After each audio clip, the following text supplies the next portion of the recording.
continues to mount, Republicans will continue to avail victims' families the opportunity to describe the catastrophic impact that these policies have caused them.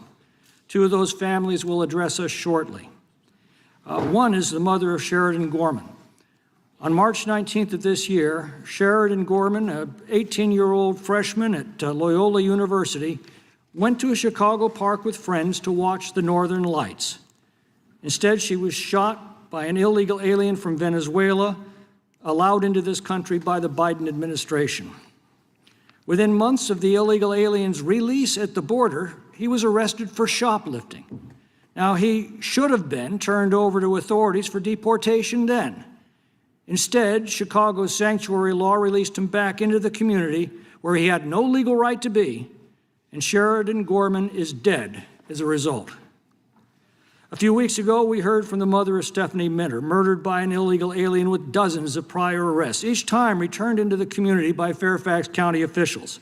Their excuse was that despite an $83 million annual budget for the county sheriff, they just didn't have the resources to pick up the phone and inform ICE that they had custody of an illegal alien so that alien could be deported. When I asked them how much it would cost to make a simple phone call to ICE and whether Stephanie Minter's life was worth the cost of that phone call, I got no response. The murderer's multiple releases were also enabled by a far-left prosecutor who crafts sweetheart deals for illegal aliens so that they can avoid immigration consequences for their criminality. None of this makes any sense. Last year, these sanctuary jurisdictions refused to honor at least 17,864 ICE detainer requests of illegal aliens accused of committing other crimes. Instead, these aliens, who had no right to be in this country, were released onto our streets to reoffend at will. Illinois and California are just two examples of these renegade jurisdictions. Their refusal to cooperate with federal immigration officials terrorizes communities, incentivizes crime, and undermines the rule of law. In Illinois alone, one state, in just 11 months, authorities blew off 1,768 ICE detainers and instead released these criminals back onto the streets, despite crimes ranging from weapons offenses to burglaries to homicides. According to documents obtained by this committee, the Cook County Sheriff's Office alone released 408 criminal aliens from its custody in 2025 instead of honoring active ICE detainers. Now, the Democrats complain bitterly that we're focused on this tragedy. Well, I can assure them that the Republican majority will continue to expose the human toll of their policies until they are rectified. I'm sure we'll rehear their complaints that ICE arrests in communities have led to confrontations with violent demonstrators. But those arrests that require squads of officers and that put both officers and bystanders in danger would not be necessary if those aliens were turned over to ICE while in the custody of local law enforcement. They also tell us that refusing to cooperate with ICE fosters trust with the illegal alien population. Well, this begs the obvious question: can legal residents trust sanctuary jurisdictions to protect them and their families? And by the way, a U visa is already available to illegal aliens who are witnesses or victims to crime. Early this year, the Judiciary Committee passed the Shutdown Sanctuary Policies Act. It prohibits sanctuary jurisdictions from restricting communications with ICE about criminal aliens. It empowers local authorities and sanctuary jurisdictions to work with federal immigration officials. It forbids local jurisdictions from shielding criminals from ICE. It restricts certain federal grant funding to sanctuary jurisdictions that thwart federal law. And it provides a private right of action for the victims of these sanctuary policies. All of that is simple common sense. We shouldn't need a bill to force state and local officials to protect American citizens over dangerous foreign nationals, yet not a single Democrat on this committee voted for that legislation. Now, in addition to the grieving families of Sheridan Gorman and Katie Abraham, who are here today, we are also joined by Sheriff Gary Redmond of Amador County, California, from my district. He's dealing with an epidemic of illegal alien crime centered on illegal marijuana grows, and yet forbidden by state law from cooperating or even communicating with ICE to protect his citizens from this scourge. The Shutdown Sanctuary Policies Act would free him from these constraints.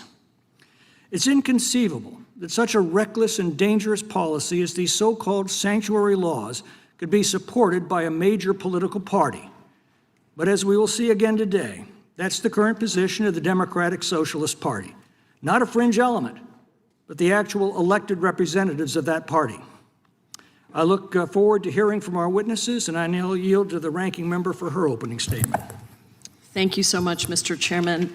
Let me start by offering my deepest condolences to you, Mrs. Gorman, and to you, Mr. Abraham, for the loss of your children. As a parent myself, I can think of no greater loss, and I appreciate you being here to share their stories and their lives with us.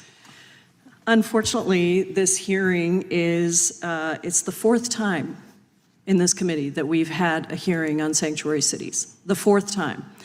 And there's many other things that we could be doing other than this.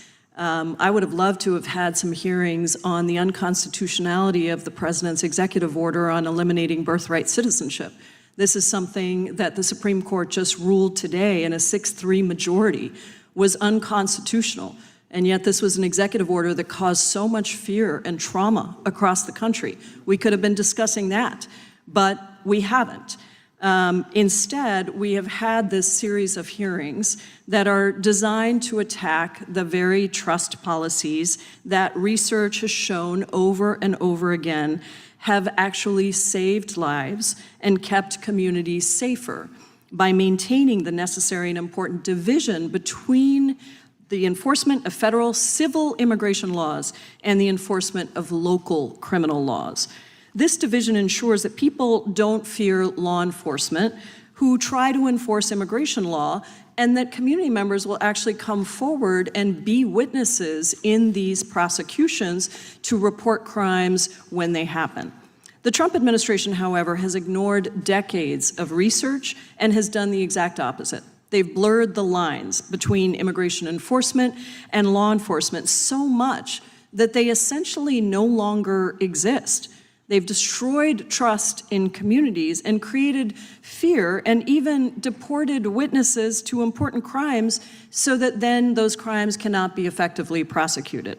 On top of that, the Trump administration has diverted over 28,000 officers from their critical law enforcement activities to work on immigration enforcement instead.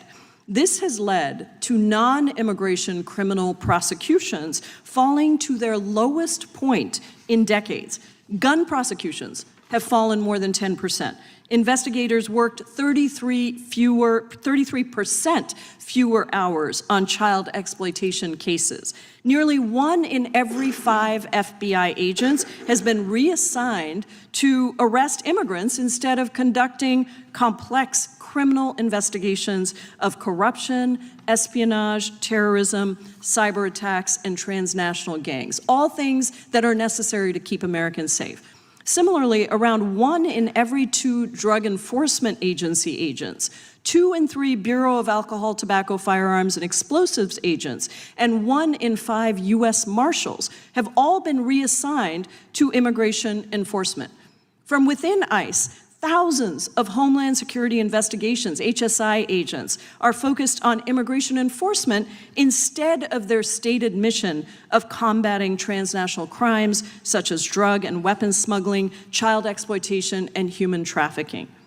During the immigration enforcement surge in Minnesota, federal prosecutions of gun and drug offenses dropped by nearly 90%.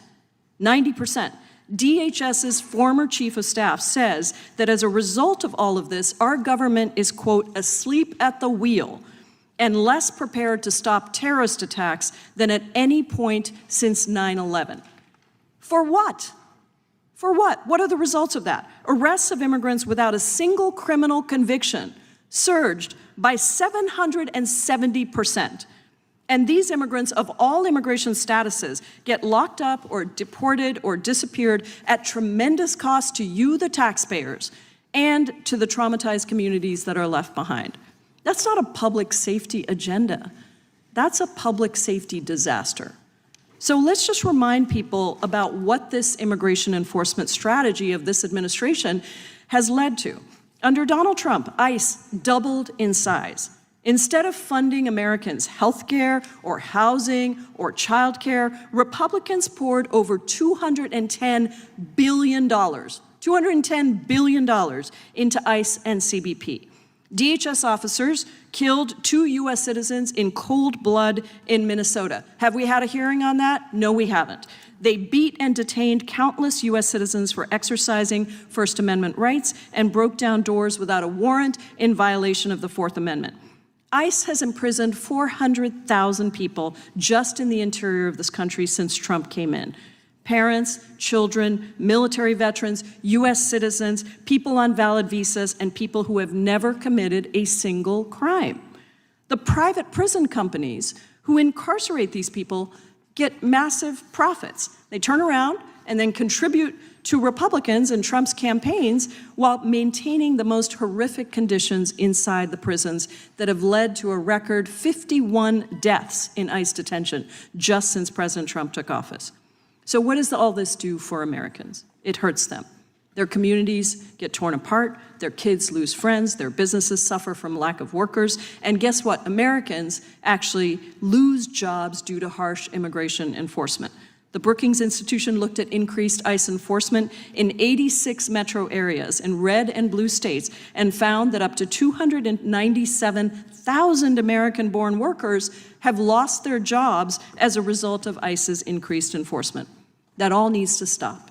Our hearings should be on how public safety has been hurt thanks to this administration's policies, or on holding people who killed and detained American citizens accountable, or on the numerous times that this administration denies due process in violation of our Constitution. That is what the American people want, not more of what we're doing today. More than 60% of Americans now disapprove of Donald Trump's immigration policies. Americans want Trump and Republicans to focus on lowering grocery prices, stop giving tax breaks to billionaires while stripping health care from tens of millions of Americans. But just like Trump has insulted Americans by refusing to sign the most consequential bipartisan housing bill in a generation, calling it unimportant and a, quote, yawn, he's insulting Americans by continuing these harsh immigration policies that hurt safety and hurt opportunity for all Americans. Republicans instead want to coerce states and localities into doing the federal government's job, despite numerous court orders that have declared immigration detainers unlawful violations of the Fourth Amendment. They want to force local police departments to prioritize their limited resources on immigration enforcement instead of encouraging all community members to come forward and report crimes without worrying about theirs or a loved one's immigration status. I hope that this committee does hold hearings on the unconstitutionality of this administration's policies. But certainly when Republicans are no longer in office after November, we will do just that in the majority. I look forward to hearing from all of our witnesses today, and I yield back. Appreciate the warning. The gentlelady yields back. The chair is now pleased to recognize the chairman of the House Judiciary Committee for an opening statement. Thank you, Mr. Chairman. We don't want to coerce anyone. We just want to stop this stupid policy of sanctuary jurisdiction that led to the tragedies that these families are going to testify and talk about today. The gentlelady from Washington, the ranking member, said this is the 4th hearing on sanctuary jurisdiction. I'll have 5, 6, 7, 8. I'll have whatever amount of hearings it takes to stop a policy that is so ridiculous. Because understand, never forget what sanctuary jurisdiction is in the simplest of terms. Politicians tell local law enforcement, like Sheriff Redmond, don't work with federal law enforcement in enforcing federal law. That is dumb. And it's not only dumb, it results in bad things happening to families. That's why we're having the 4th hearing. And like I said, we'll do whatever. And my guess is the chairman is willing to do whatever amount of hearings it takes to get our legislation across the finish line. Our Sanctuary Jurisdiction Shutdown Act of 2026. And understand this as well. It is a systematic, I've said this every single hearing all 4 times. It is a systematic plan of the left's. Step 1, they let in 10 million illegal migrants during the Biden administration.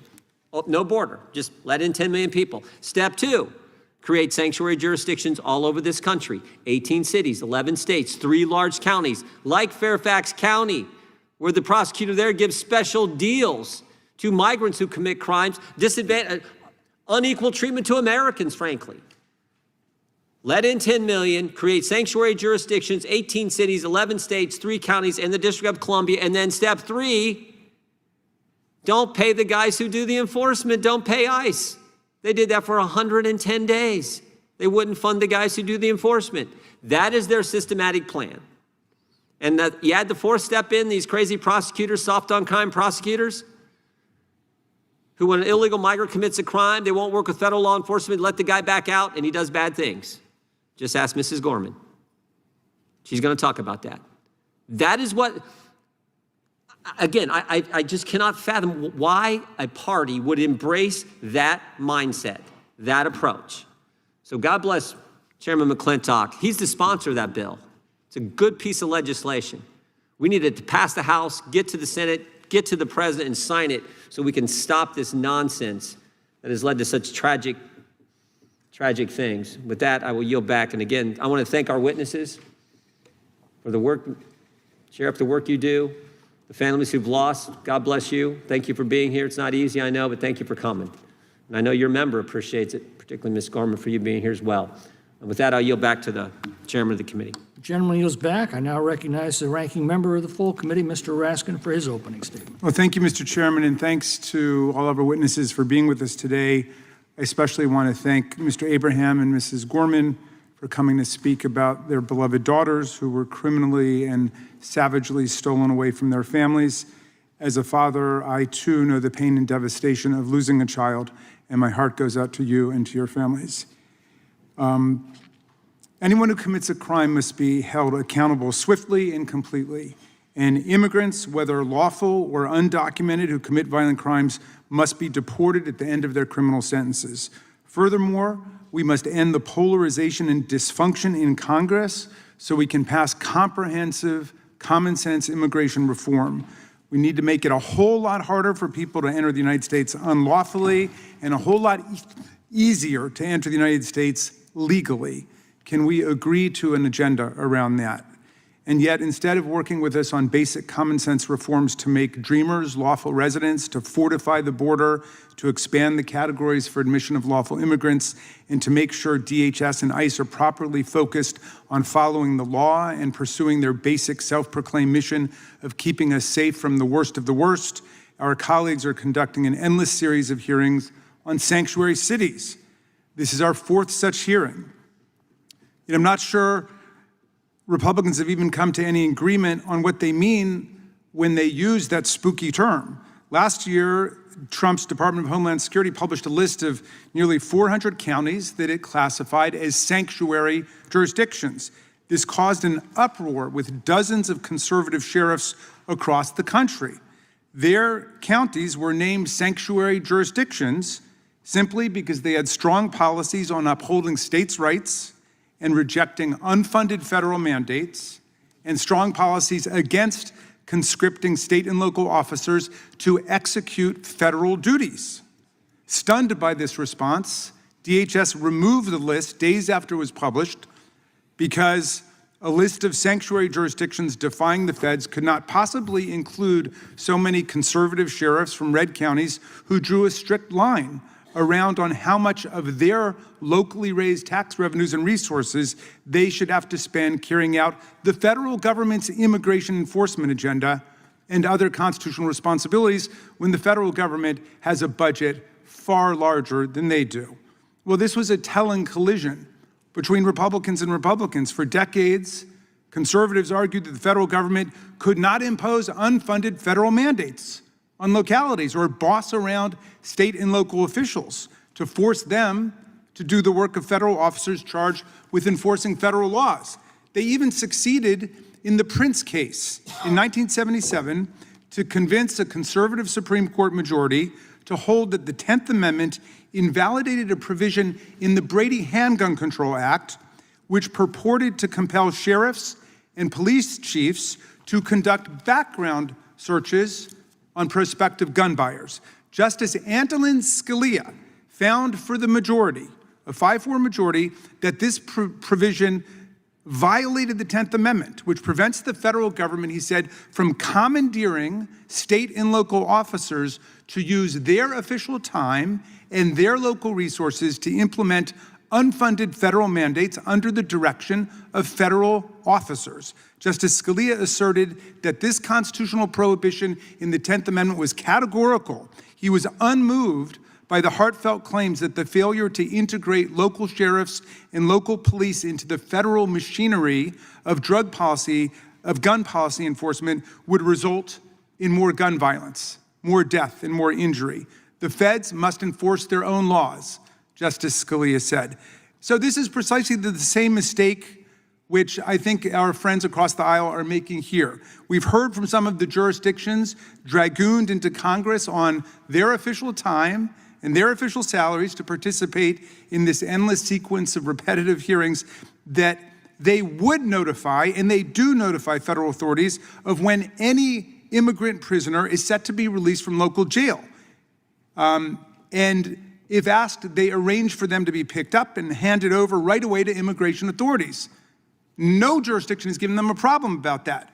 But what the ones who've appeared before us say they cannot do is hold such prisoners beyond the length of their judicial sentences for the convenience of federal officials, both because this practice turns state and local officials into de facto federal workers, as Justice Scalia said you can't do, reporting to ICE or the Department of Homeland Security instead of reporting to their own courts, and also because they say, and certainly the people from Virginia who showed up at the last such hearing said, they have no constitutional authority under due process or habeas corpus law to hold prisoners without arrest, prosecution, and conviction. So the position they've taken, which doesn't seem at least to be unreasonable or deranged, is simply they're very happy to work with the feds to turn people over before their sentences are completed, but after their sentences are completed, they can't hold them. So why are our colleagues so desperate to keep pulling this boogeyman of the sanctuary jurisdictions out of the closet? Well, perhaps it has to do with the fact that they voted to give DHS more than $250 billion to improve immigration enforcement.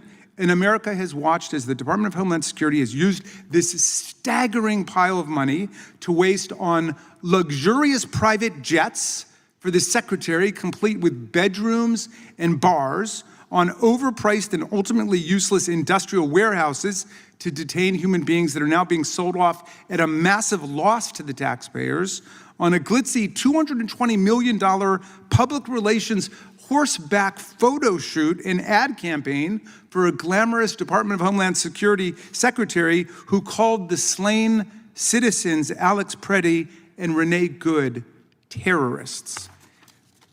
MAGA Republicans have done nothing as ICE has abused hundreds of billions of dollars to arrest, beat up, shoot, and even kill American citizens for exercising their First and Second Amendment rights.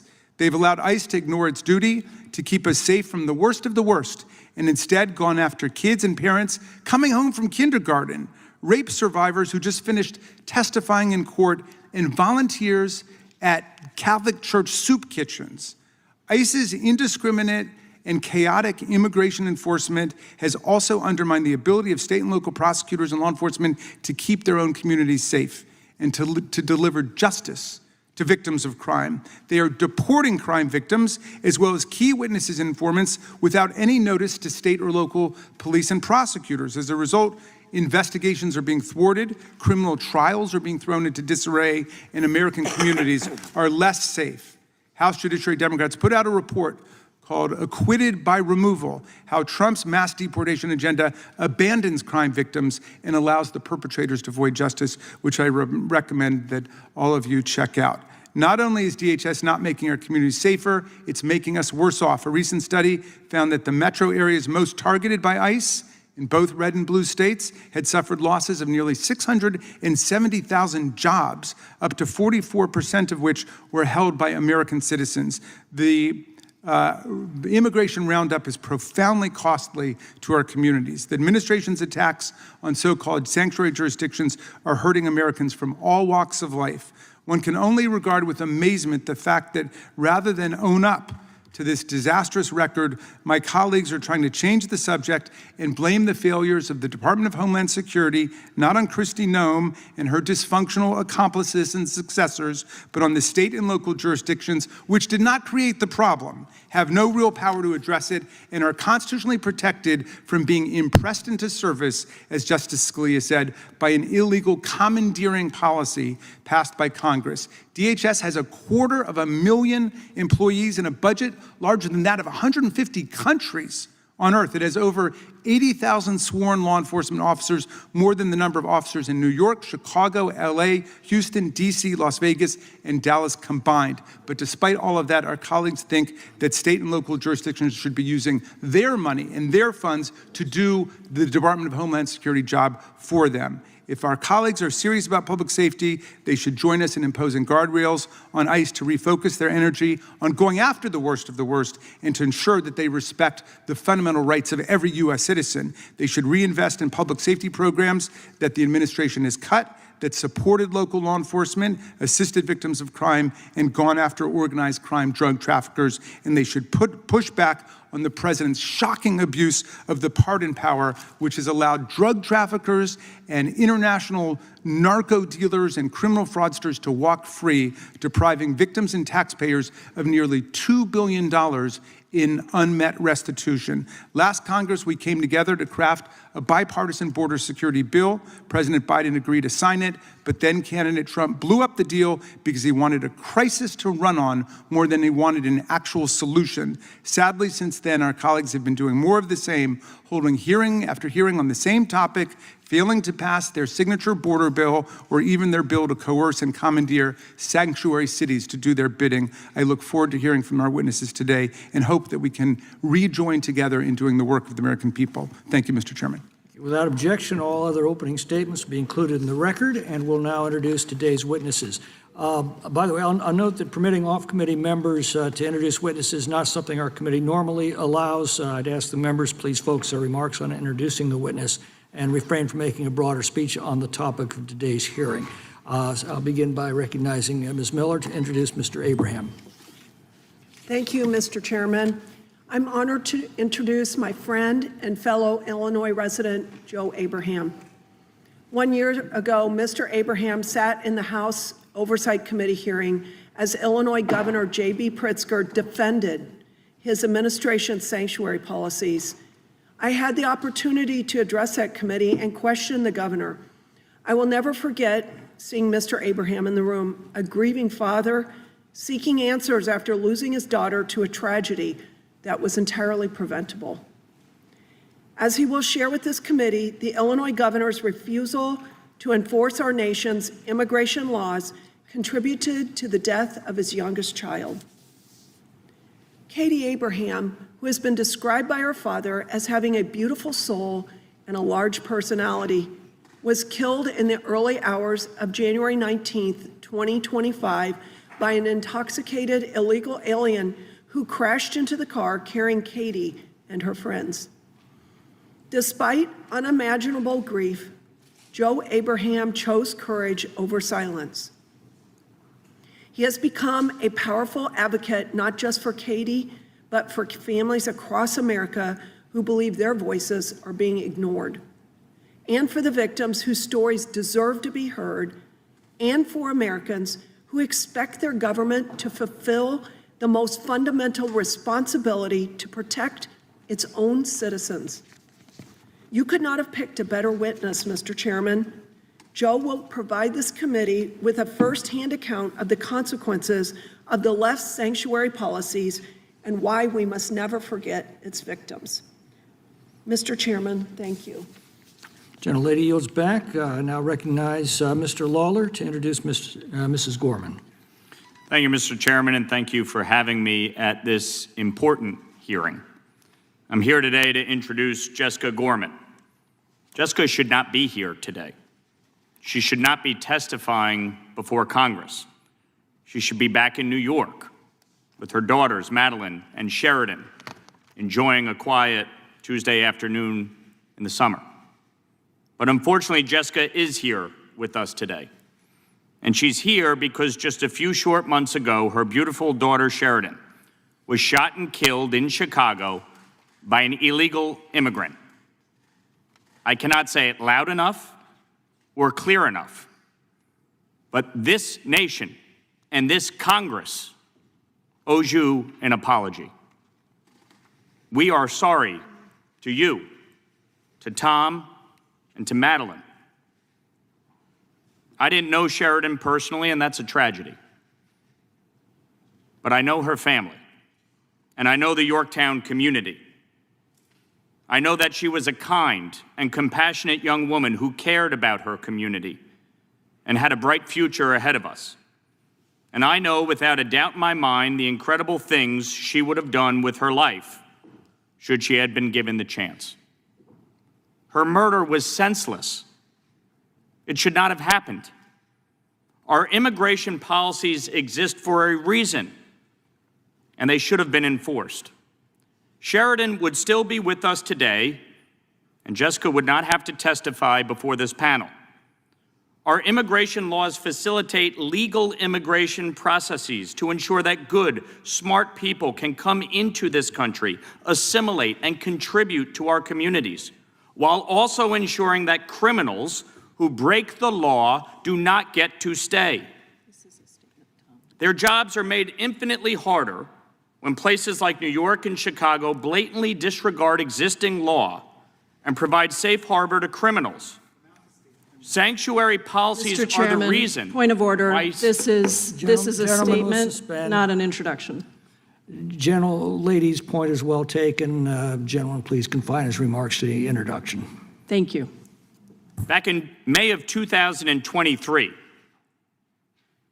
over 3 years ago, Sheridan's murderer illegally entered the United States. Border Patrol caught him. They apprehended him. But then, because of the Biden administration's ludicrous open border policies, he was released into our country. A month later, he was arrested for shoplifting in Chicago. Under existing law and the law at the time, he should have been deported right then and there. Point of order, this is not an introduction. By our federal laws. Point You of all order, should be this is ashamed not of an yourselves. introduction, it's a speech. You should be ashamed of yourselves. Mr. of Chairman, order. disgraceful. Mr. Chairman, I we ask for a had, ruling on the Mother, point of we've order. been- here. Chairman, Precisely because you have failed to do your job. Yes, Mr. Mr. You wonder Chairman. why we had 4 Everybody years, settle 4 down. hearings? It's because you don't understand the gentlemen will consequence of suspend. sanctuary policy. Mr. Chairman, Gentlemen will unfortunately, we won't suspend. give our approval for people to introduce their constituents if people don't stick to the rules. So I appreciate the chairman's insistence Yeah. that we stick to the rules and that you have the opportunity to introduce your constituent, which I Right, and think you have introducing done. my So constituent thank you very is- much, Mr. Lawler and Mr. Is Chairman. sharing the please have details committee of her death. be in You may not order. want to hear the details.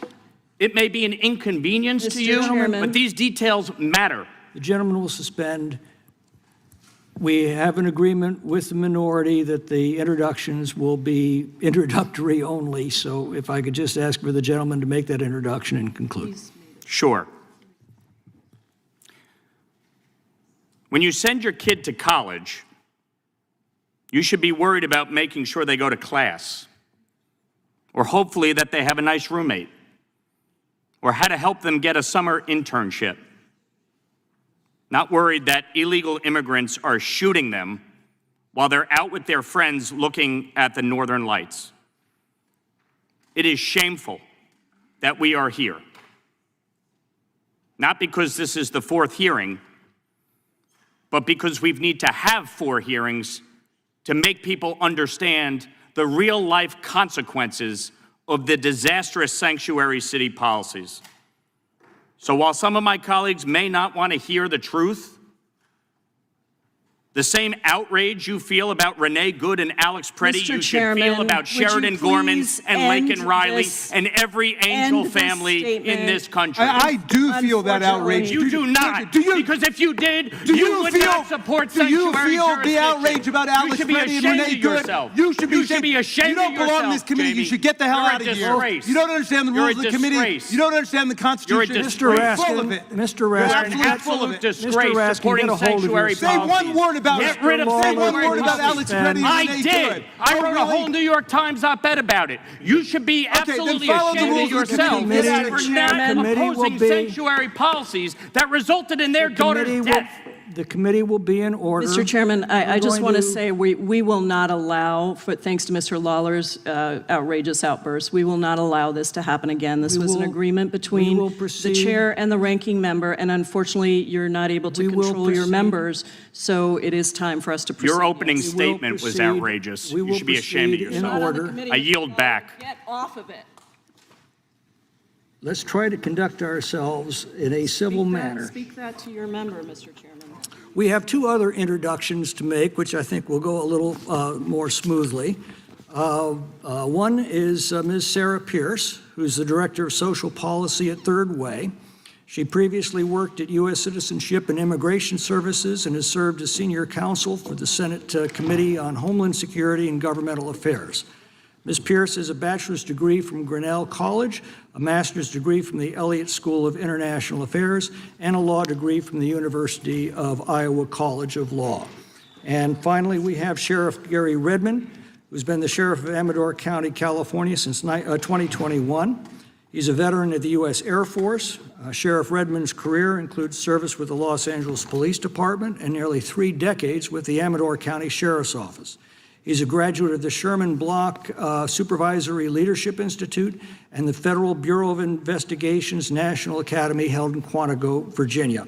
On a personal note, I'll add that Sheriff Redmond has been a leading advocate in California to sound the alarm over California sanctuary laws, as we'll hear. Sheriff Redmond and many of his fellow sheriffs want desperately to cooperate and coordinate with ICE, but are forbidden from doing so by state law. With those introductions, we'll now welcome our witnesses, thank them for appearing today, and we'll begin by swearing you in. Would you please rise and raise your right hand? Do you swear or affirm under penalty of perjury that the testimony you're about to give is true and correct to the best of your knowledge, information, and belief, so help you God? Let the record reflect the witnesses who have answered in the affirmative. Please be seated. Please know that your written testimony will be entered into the record in its entirety. Accordingly, we ask that you summarize your testimony in 5 minutes, and we'll begin with Mr. Abraham. Chairman, ranking members, and members of the committee, thank you for the opportunity to testify.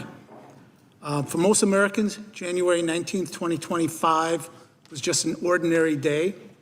For my family, it was a day that our lives were permanently altered. That night, my 20-year-old daughter, Katie, was riding with friends in Urbana, Illinois, visiting University of Illinois friends going to that college. The vehicle was stopped at a red light. They were exactly where they were supposed to be. They were obeying laws and posed a danger to no one. In a matter of seconds, an intoxicated illegal immigrant driving nearly 80 miles an hour crashed into the back of their idle vehicle. Katie was killed. Another young woman was killed. 3 other young people suffered serious injuries. My daughter's future ended in that intersection. Katie was bright, compassionate, athletic, and deeply loved. Today, instead of watching her graduate from college this year, begin a career, build a family of her own, we visit and tend to her grave. The individual responsible, Julio Cucabol, a Guatemalan national who was previously deported and re-entered illegally in the United States in 2022. After the crash, he fled, leaving the death and destruction behind him, but was later apprehended in Texas. As devastating as Katie's death is, what brings me here before Congress is not what happened that night. It's everything that happened before it.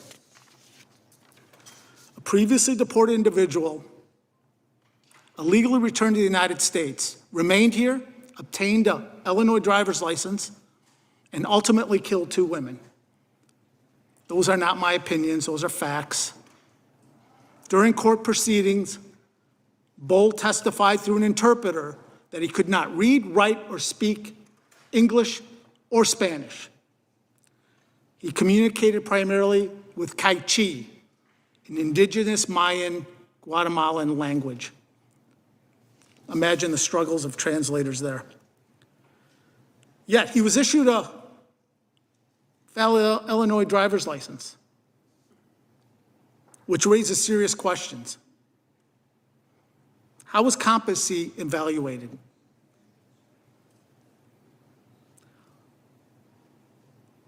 Whether public safety was even a concern. Any protocols followed. Accountability cannot change what happened to Katie, but it can help prevent similar tragedies. My parents came to America legally more than 60 years ago from a developing country. Like millions of lawful immigrants, they believed America was a nation governed by laws rather than political convenience. They respected the process because they respected the country. They taught me citizenship carries obligations, that laws exist for a reason, and that government has fundamental responsibilities to the people it serves. When government fails in that responsibilities, real people bear the consequences. My daughter was one of them. The central question before this committee, to me, is straightforward. Did failures in immigration enforcement, government coordination, public policy increase preventable risks to American citizens? These are not partisan questions. They are oversight questions. They are public safety questions. Too often, immigration debates become about systems and policies while victims fade into the background. Katie was not a statistic. She was my daughter. She should still be alive today. Congress can't undo what happened to Katie, but it can examine what failed. Demand transparency from government agencies and public officials. Insist that policies be judged not by their intentions, by their outcomes. Katie lost her future January 19th, 2025. My family lost ours with her. I asked this committee to demand full transparency, identify the failures that allowed a previously deported individual to illegally return, remain in this country, obtain a driver's license, and ultimately kill 2 young women. Hold government accountable, strengthen coordination between federal, state, and local authorities, and judge every policy by one simple question. Would this better protect the next American stopped at a red light? Thank you. Thank you for your testimony. We'll next hear from Ms. Pierce. Chairman McClintock, Ranking Member Jayapal, thank you for the opportunity to speak today. I'd like to start by saying, Mr. Abraham and Mrs. Gorman, I'm incredibly sorry for your losses. No one should suffer like your families have suffered, and I honor and admire your bravery in being here today.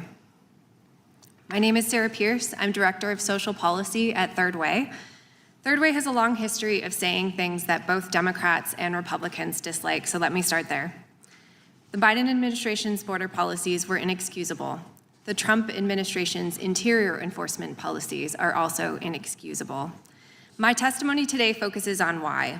I have 3 main points.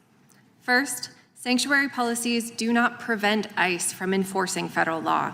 Every jurisdiction, including self-proclaimed sanctuaries, participates in immigration enforcement. When someone is booked, fingerprints are checked against federal databases, and ICE has access to that. ICE has federal authority, agents, databases, and now extraordinary funding. $113.5 billion in supplemental funding through 2029. This is more than the combined operating budgets of every local law enforcement jurisdiction in America. Meanwhile, state and local law enforcement are starved for resources. 3/4 of local police departments have fewer than 25 officers. They handle crime, overdoses, sensitive community calls. Asking them to absorb federal duties pulls them away from their local obligations. The focus should be on how cooperation can advance public safety and support local policing. Second, this administration is making cooperation harder, not easier. Local jurisdictions need to trust federal partners before they lend them local resources.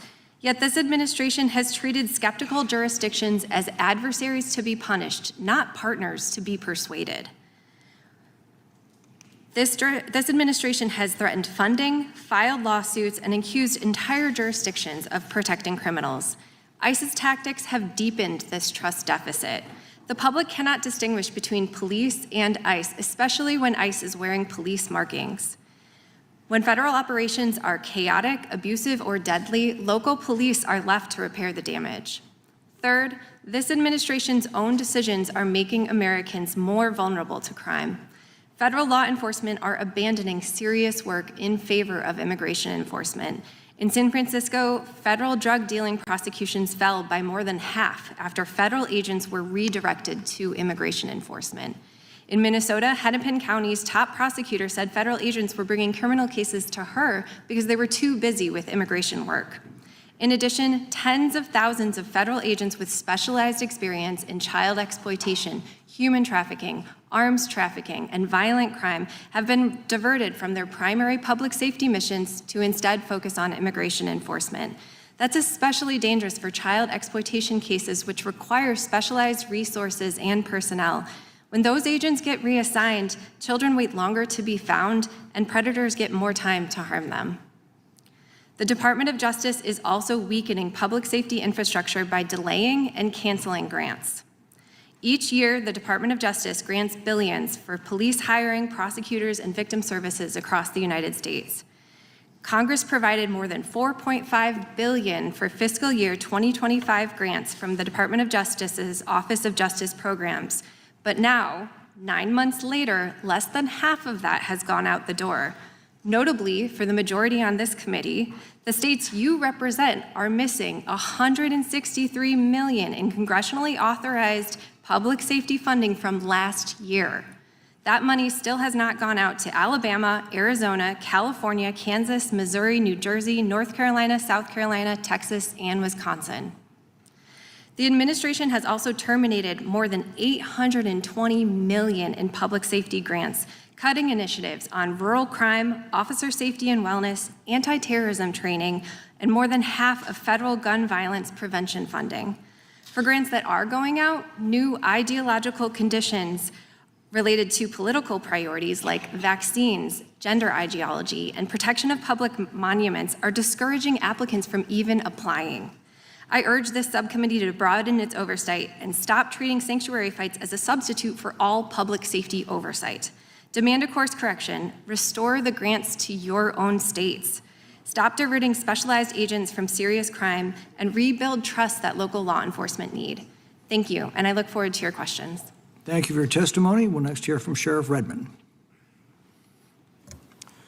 Distinguished members of the committee, today I would like to share my perspective on the impacts illegal immigration has had on a small rural county such as Amador.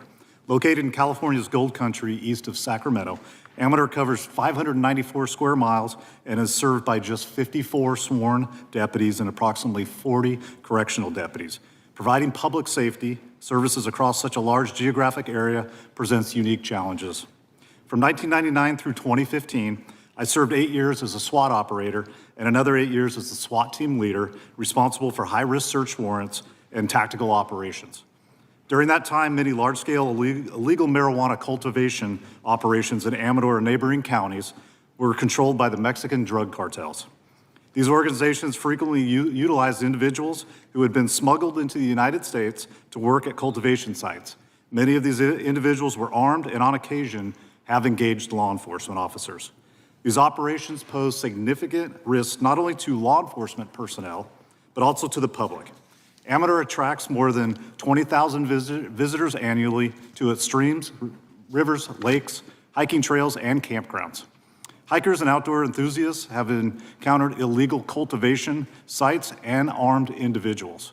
Cartels also smuggled banned pesticides into the region, causing substantial environmental damage and harming local wildlife. Between 2015 and 2025, Amador County investigated 73 illegal marijuana cultivation operations involving individuals to be believed unlawfully present in the United States. Arrest or charges resulting from those investigations include 173 individuals, Asian origin, persons from China, Thailand, Cambodia, Laos, Vietnam, 53 Mexican nationals, 1 Venezuelan national, 2 Ukrainian nationals, 2 South African nationals, and 1 Guatemalan national. Since President Trump returned to office and federal immigration enforcement priorities have changed, we have cooperated with ICE to the fullest extent permitted under California's SB 54 sanctuary law. As sheriff, my highest priority is protecting public safety. In early 2025, I made the decision that I would not knowingly release an undocumented criminal offender who posed a significant public safety risk back into the community, even if doing so placed me at odds with SB 54. On September 2nd, 2024, my office received a report involving a 14-year-old girl who disclosed to her cousin that her uncle, Diaz Mendoza, age 48, had been touching her over her clothing in the vaginal area. A deputy responded to the lake where she was present, interviewed the visibly distraught victim. She reported the abuse had been occurring for approximately 5 months outside of Amador County. My deputy interviewed the suspect and established probable cause to arrest him for felony lewd acts involving a minor. 2 days later, the suspect appeared in court and was released by the judge. In 2025, I was informed by our probation department that Diaz Mendoza had entered into a plea agreement negotiated by an Amador County deputy district attorney. The agreement reduced the case to a misdemeanor offense with credit time served and suspended probation sentence. I was advised that the plea agreement was structured, at least in part, because of my publicly stated position regarding cooperation with ICE and the likelihood that ICE would be notified upon his release. Upon learning of the plea agreement, I immediately contacted ICE and requested the agents take him into custody upon his release from court. Due to the limited notice, ICE was unable to respond that day. However, agents did locate and arrest him approximately 2 weeks later. We subsequently informed the victim and her mother, both of whom expressed appreciation for our efforts and relief that he would no longer have access to this 14-year-old victim. Since 2025, I have contacted ICE 8 times regarding removals authorized under SB 54 within my jail. Additionally, under SB 54, I have been required to release 16 individuals arrested for low-level offenses that did not meet the requirements of SB 54. My greatest concern as sheriff is that one of these individuals may reoffend and cause another preventable tragedy, such as Lincoln Riley and the people that are here with me to my right and my left. Preventable.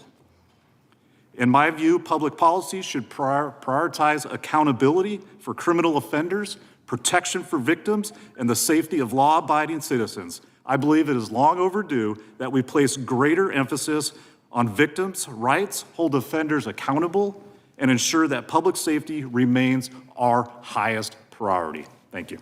Thank you for your testimony, Sheriff. And finally, we'll hear from Mrs. Gorman. Hi, my name is Jessica Gorman. Can you turn on your microphone? Hi, my name is Sheridan Gorman. My name is Jessica Gorman. I'm the mother of Sheridan Grace Gorman. Sheridan was 18 years old. She was a freshman at Loyola University, Chicago. She was beautiful. She was funny, faithful, loving, full of plans to build something with her life. On March 19th, Sheridan went with friends to the lakefront in Chicago because they hoped they might see the northern lights. She never saw those lights. The man accused of murdering my daughter is Jose Medina, an illegal immigrant from Venezuela who should not have even been in this country. And even after committing a crime and having an outstanding warrant, he was left on the streets of Chicago to murder my innocent American child. But this story, it's not about him. This story is about my Sheridan. It's about how failed border policies, sanctuary city laws, and twisted leaders refused to cooperate with ICE. They sent her to her grave. It's about a government and politicians that forgot their first priority. And the question before this committee is painfully simple. When did protecting our American citizens stop being your first priority? And even more important, why did protecting our American citizens stop being your first priority? I want an explanation, I need one, and I deserve one. But first I want you to know who my Sheridan was. I want you to understand what we all lost because of your mismatched priorities. My husband and I have always joked that our older daughter, Madeline, is our pride, while Sheridan was our joy. From the moment she was born, Sheridan was pure energy, enthusiasm, laughter, fun. She was the kind of person who made every room brighter and usually a little louder. Which is why when Sheridan was in kindergarten, I remember going to her first parent-teacher conference. I was a little nervous because while she was the sweetest little girl you could possibly imagine, she was also the chattiest. I remember sitting down across from her teacher, bracing myself and asking with bated breath, "So, how's my Sheridan?" I'll never forget when the teacher looked at me very seriously and said, "I only have one thing to say to you." Oh, my stomach dropped. Then she said, "Your Sheridan stalks the buddy bench." I remember blinking at her. "I'm sorry, what?" She said, "Your Sheridan stalks the buddy bench."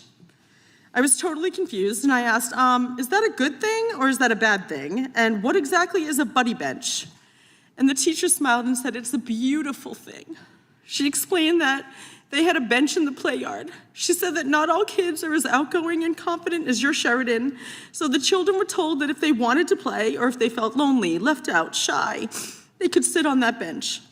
And then the other children were told that if they saw someone sitting there, they should go over, talk to them, ask them to play. And apparently Sheridan, my tiny kindergartner, had appointed herself the guardian of that bench. Every day at recess, instead of heading straight to the swings or joining in a game of kickball, my daughter hung back and hovered by the nearby tree, just watching that bench, just waiting, just in case someone might need her. Kids didn't even have a chance to fully sit down on the bench before Sheridan was rushing over to take them, to take their hand, pull them away. Girls, boys, first graders, kindergartners, it really didn't matter to her. If a child looked lonely, Sheridan went over. If someone had no one to play with, Sheridan was there. If someone felt invisible, Sheridan saw them. That was my daughter, and that is who she was until the day she was stolen from us. And I honestly can't make sense of it. I cannot make peace with it. And in what world does the child who spent her life making sure no one was lonely die terrified and alone on a pier in Chicago? In what world does the girl who saw everyone become invisible to the people in power responsible for protecting her? This cannot be explained away, and it cannot be buried beneath a list of unrelated issues that you all paraded before us. Thanks for telling me without telling me that, you're here, but you don't want to be. This is the fourth time you had angel families. Thanks for telling me you don't care. This cannot be buried under your slogans, your statistics or excuses, and this just can't stand. So today, I bring this back to the buddy bench. I think Congress needs one. Yes. I think every governor, every mayor, every sanctuary city official and politician shifting blame and interest, hiding behind their slogans and talking points should have to all sit on one. And I challenge you all to sit down with me, take my hand, look me in the eye, and then explain to me, because I just don't understand. Explain why people here illegally matter more than your American citizens. Explain why sanctuary policies matter more than my Sheridan's life. Explain why cooperation with ICE was too much to ask for, but asking our American parents to bury our children is somehow acceptable. Ask me, I need you to tell me. I want you to imagine that little girl on the buddy bench, that innocent college freshman with a heart full of compassion and a head full of dreams that was gunned down by an illegal immigrant, I want you to imagine that was your daughter, not mine. What if she was yours? Would you even hesitate for 1 second to act, to make changes? My Sheridan spent her whole life choosing others. Today, I'm just asking this committee in our Congress, in our country, to choose her. She was worth protecting, she was worth saving, and she was worth your brave vote. To all of those who have supported us, who have prayed for us, who have cried with us, and to those who have had the courage to speak out and say Sheridan's name, thank you. Because every time you say her name, you give a piece of her back to us. You remind the world that Sheridan was not a talking point. She wasn't a statistic or a headline. She was our daughter. She will always be my sweet sunshine. And if the people who failed her would rather look away, then I'm really then I'm asking the rest of you to look right at her. Here she is. There's she and I. Here she is. This is taken the day before she died. Say her name, tell her story, and demand better. Because my Sheridan Grace Gorman should still be alive. And no mother should have to stand where I am standing, begging elected leaders to value my child's life after it's already too late. I cried when I came into the room. I saw this poster that you made. It says, at every stop, the system had a chance to stop him. At every step, it failed. And my daughter paid for those failures, your failures, with her life. No family should ever have to bury a child because public officials fail to put American lives first. I'm just asking you to choose us. We choose you. We choose you. Choose us. Why does my child matter less than an illegal immigrant? Why? Listen, I have a heart. I love immigrants. Two of my best friends in this whole world are immigrants. They came here the right way. I absolutely think they make America beautiful. But my daughter's beautiful too. I need you to think about what these policies are. And I need you to imagine this is your daughter, because I'm very sure you won't be cutting off anyone when they're speaking. I'd be very sure you won't call this a political stunt. The grief is real. Every day I wake up with unimaginable pain. Do you know what I wake up in the middle of the night and I think, did my daughter cry for me? She made it 40 feet. She made it 40 feet running for her life. Did she cry out for me? She died on that pavement all by herself, lonely, bleeding on that pavement. And I will never, ever rest. I actually have to say that I am devastated. My husband and I, we're only a couple years away from retirement. I've worked my whole life so hard. All I wanted to do was just enjoy our children. Just wanted to enjoy my Sheridan, my Madeline. And now I'm bitter. I'm bitter because I'm a lover, not a fighter. I'm a lover. I love children. I love pumping people up and making them feel good about themselves. I'm not racist. I'm not xenophobic. We've done everything right, my husband and I. We taught our daughter to be wonderful, beautiful person. Her love was extravagant. And now I'm gonna have to spend my last waking moment, I'm gonna have to spend fighting against these policies, fighting for people to say her name. So if you have the courage, please come talk to me. Come sit on that bench. I'll buy Congress a bench. Talk to each other. Talk to each other. We shouldn't be screaming across the room. I mean, we also shouldn't say but, because I have to just say, and I understand that you're here for a reason. I don't understand why it's only the Republican side that cares about our American children. And I know that you're a mother. I know that you're a father. I deeply value that. But basically what you just did, what you said was, I'm so sorry for your loss. I have a daughter too. I have a son. I feel your pain. You don't. You don't feel my pain. Because the next words out of your mouth were, but. There's no but. When your child is in a coffin, there's no but. And I need you to understand that. And if you ever want to talk about it, I'm here. I'm going to buy you a bench. I'm going to buy, you can put that on the record. I'm going to buy Congress a bench. And they can come and sit and hold my hand and look me in the eye and explain to me why illegal immigrants are more important than my daughter. I really want to know because I don't understand. Please, I welcome you. I will listen. I will listen. I care. I care. I just need you to explain it to me because I don't and I fear I will never understand. Thank you. Thank you for your testimony. I can't imagine how difficult this appearance is for you, and we thank you for being here today. And we'll now proceed under the 5-minute rule with questions, and we'll begin with Mr. Tiffany. Thank you, Mr. Chairman.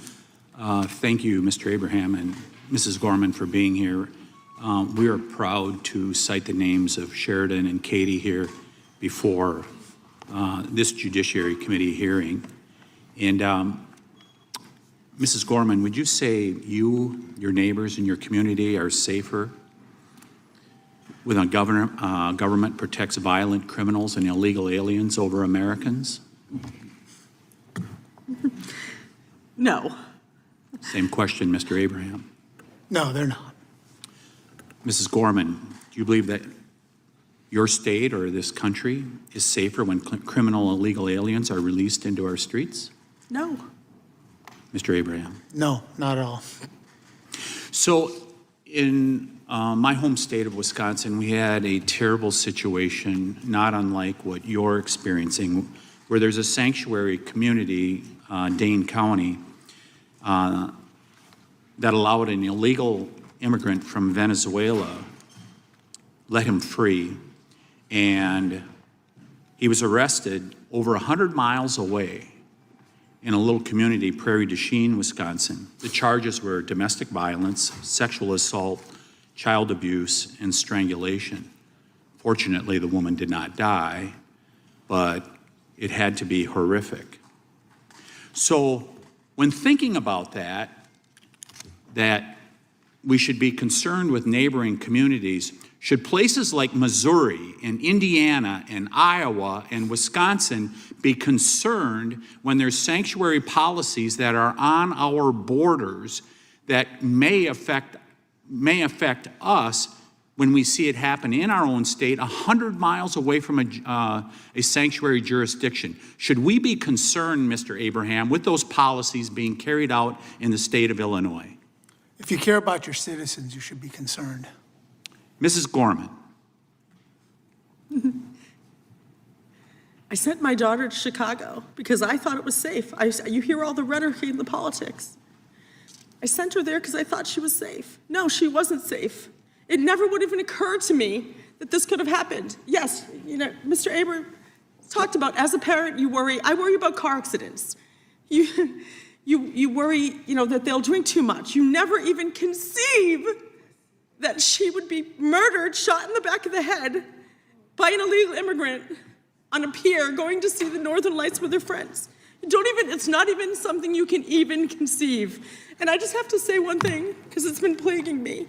And this is how messed up the situation is. This is why I'm sorry. I get so upset with your butts, and you don't want to talk about this. This is the fourth hearing. Do you know what I'm thankful for? And this is so messed up. I'm going to say, I'm thankful. After hearing, I didn't even know what an angel family was. Had no idea, never even heard about it. There's so many out here. You know what I'm thankful for? I'm thankful that my daughter was just shot in the back of the head, not raped, murdered, dismembered, put in a garbage can like Megan Boss with bleach poured on her, and they didn't fight her for 50 days. And you can actually dismiss the angel families. You can say, but you don't want to hear four sessions on angel families. I'm sorry, you need to. You need to. I'm actually thankful that my daughter wasn't raped. How messed up is that I'm thankful every day that she was just murdered, not raped and dismembered. Think about that. How messed up is that? Do you know what I thought of this morning when I got up? What the joy of, anyone have a baby here? The joy of picking out their first outfit that they're gonna wear on their ride home from the hospital. I had to pick out my daughter's last outfit, and she was a fabulous dresser. We had 100 people come to our home, 100 friends and family came to her home. We had her cremated, actually, after. And they all decorated her urn with rhinestones. All of them put it on there. She is fabulous, even in death. But the first time, all the excitement of having a child and then having people make excuses and buts. I'm sorry, this is unacceptable. There are so many angel families out here. And the day that I have to wake up and be thankful that my daughter was only shot and not raped should tell you something. It's crazy. Thank you, Mrs. Gorman. And by the way, you used the term sorry early on when you answered that question. You never have to apologize. Never apologize for the story that you are delivering to the American people. Mr. Chairman, I yield back. Gentleman yields back. Can I just say one thing? I am sorry. I'm sorry I have to be here. I'm sorry. I'm actually, like I said, I'm a lover. I'm a lover, not a fighter. I'm not a public speaker. I'm not someone who ever speaks out about things. I actually am very bitter that I have to be here, number one, but now I'm gonna have to fight for my daughter. I'm sorry that I have to be here and that I have to even oppose anyone. It's crazy. Ms. Jayapal. Sorry. Thank you, Mr. Chairman. You know, I think I want to go to a statement that you ended with, Sheriff Redmond, that I agree with, and I believe this is how you said it as well. It's in your written testimony. Public policy should prioritize accountability for criminal offenders, protection for victims, and the safety of law-abiding citizens. I agree with that, and I think everybody on this side agrees with that. I think the question really is what creates that environment most effectively. And I spent some time in my opening statement, and I know you did as well, Ms. Pierce, talking about how resources are getting taken from different parts of Department of Homeland Security, other law enforcement, federal law enforcement agencies, in order to do immigration enforcement that has really focused largely on people who don't have any convictions. But more importantly, in this context of sanctuary jurisdictions, has actually hurt law enforcement's ability to do its job at the local level. And so I wanted to go to this question about, the central question here is not about whether there should be justice for Mrs. Gorman and Mr. Abraham's daughter's murderers. There absolutely should be. I don't think there's any disagreement about that anywhere on this bench, Democrat or Republican. The central question is what gets us that accountability across the board for everybody. And so the Trump administration's approach has been to force every state, city, and locality to use their resources, precious resources, quite small in many jurisdictions, to enforce federal immigration law. In Mr. Abraham's case, it sounds like actually that was a Chicago, that sounds like a state of Illinois issue, but the whole question of where local law enforcement prioritizes resources and what keeps us safer. My question for you is, does the Trump administration's approach to immigration enforcement, which is forcing local jurisdictions to enforce immigration law, is that what keeps us most safe and prevents the kinds of things we're hearing about today? No, it does not. And I agree. The central question here is not only just about accountability, right? It's about public safety. What can keep us all the safest? And so there's a few different problems with what the Trump administration is doing and how they're approaching that, and I'll touch on two of them. The first is the redirection of federal resources to immigration enforcement above violent crimes.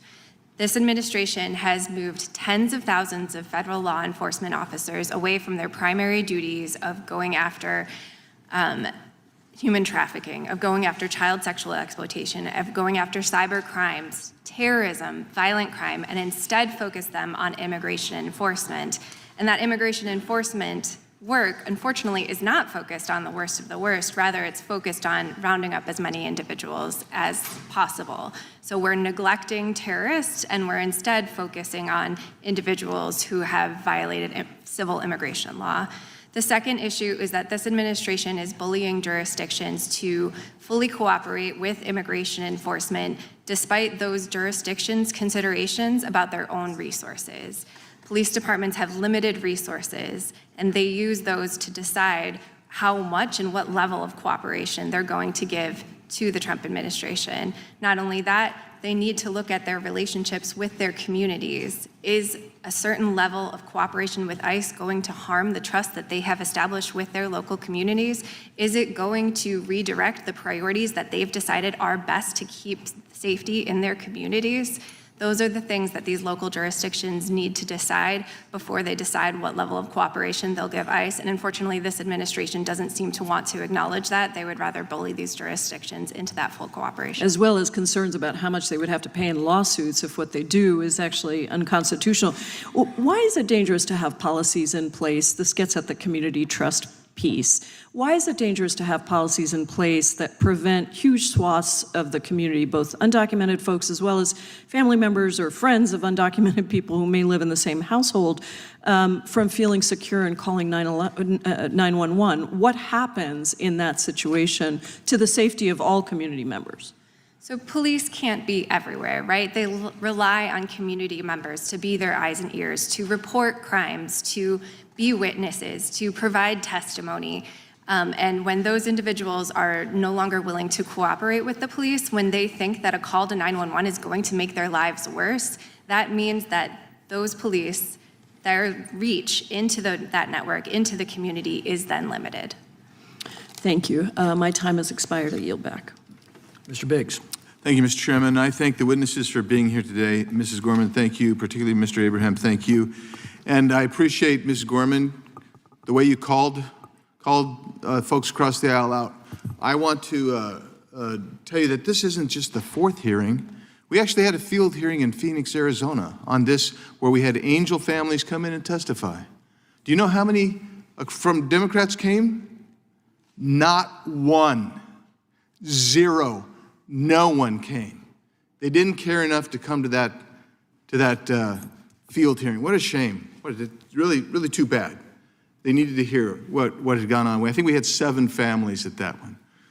Well, so federal law, we got it up here, right here, a little bit low behind me here, says clearly no city, county, or state can block its officers from sharing immigration information with the federal government. It's not complicated. Ms. Pierce, Illinois Trust Act tells local officers they cannot share information with ICE.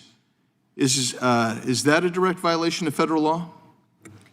It is not. 8 U.S.C. 1373 directs that local officials cannot restrict officials within their jurisdiction from sharing information about immigration status. So you don't think this, so if Illinois' law, their Trust Act, which says they cannot provide information in response to any immigration agent's inquiry or request for information regarding any individual in the agency's custody, they can't provide that. You don't think that's a violation of 1373A? I guess that's why things are so screwed up. And let me just tell you that we're going to go along here and talk about Sheridan Gorman and Katie Abraham, because I'm telling you and I'm asserting that this has not been settled by any court. Your statement has not been settled by any court. And it's under review still. And I don't believe that the families of Sheridan or Katie or any other Angel family would say, yeah, you should be allowed to withhold information. That's what you saw in this particular case. Sheriff Redmond, you ever see that? Your state, they're trying to prevent you from providing this information to ICE or other federal authorities? Yes, sir. Give us an example, please. So we're able to share some limited information. The gentleman that I call him gentleman, the suspect that was arrested in my jurisdiction for the lewd acts with a child, that information under SB 54 that I provided to them I was not legally able to provide that information. So we've got a set of facts here. Jose Medina entered this country illegally. He had no address, no ID, and no legal status. Went to Chicago, he was arrested for shoplifting.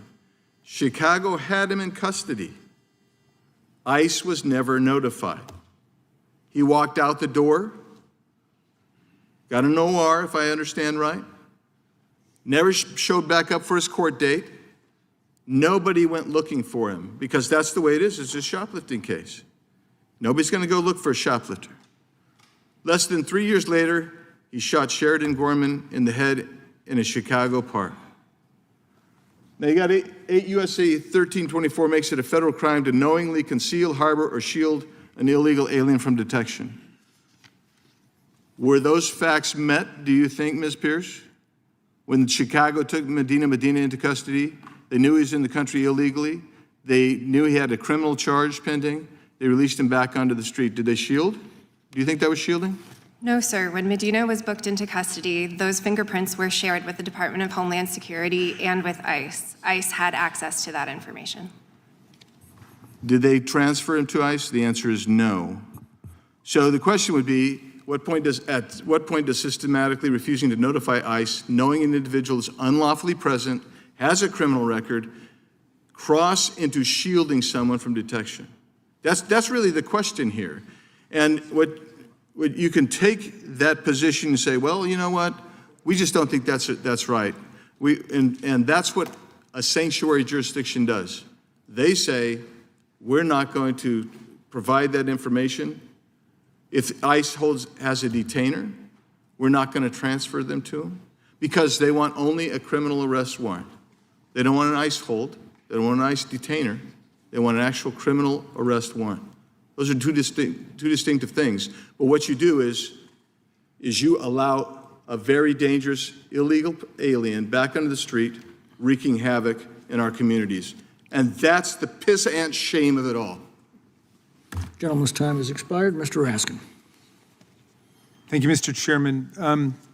Ms. Pierce, I remember when we started this term of Congress and Elon Musk and Doge wiped out about $500 million of grants that were going to victim assistance groups, crime-fighting groups, local police departments. And nobody could quite explain why the particular Doge employee did that, but they wiped out about $500 million of grants going to help the families of victims and to try to stop crime. Can you discuss what happened there? What were those grants? Why did that happen? And what kind of effect does that have when money that we've appropriated from Congress for this purpose and the grants are programmed, they're wiped out? What effect does that have? Sure, so it was actually $820 million in Department of Justice grants that they canceled, $500 million of which had already been granted. So that means the organizations that were receiving those grants had already started hiring staff, renting spaces. The communities that were going to receive those public safety grants had already started relying on that money coming in, and all of that was wiped away. I've recently been working with the Victim Rights Law Center, which is an amazing nonprofit organization in Massachusetts. They have lost 3 attorneys so far because of the way that the Department of Justice is messing with these public safety grants. That means victims, hundreds of victims of sexual assault and rape no longer have attorneys because that public safety funding has disappeared. But it's not just victim assistance groups, it's also crime-fighting groups, and police departments had millions of dollars of grants that were canceled, correct? Absolutely. My recollection. Yes. So have the Office of Justice Programs grants from fiscal year 2025 been reinstated and distributed? So we were talking about earlier about canceled grants, right? There's another problem with the Department of Justice grants in that they have significantly slowed down the amount of grants that are growing across the United States, not only for organizations, but also for police departments. And the fiscal year 2025 Department of Justice grants that go through the Office of Justice Programs have not been fully granted. But why is that happening? I don't know. The Department of Justice has not spoken to why this has happened. This is an unprecedented thing that has caused disruption across our country, and the Department of Justice is not telling anyone why they have been delaying this. It's more than $2 billion in grants that have not gone. $2 billion, did you say?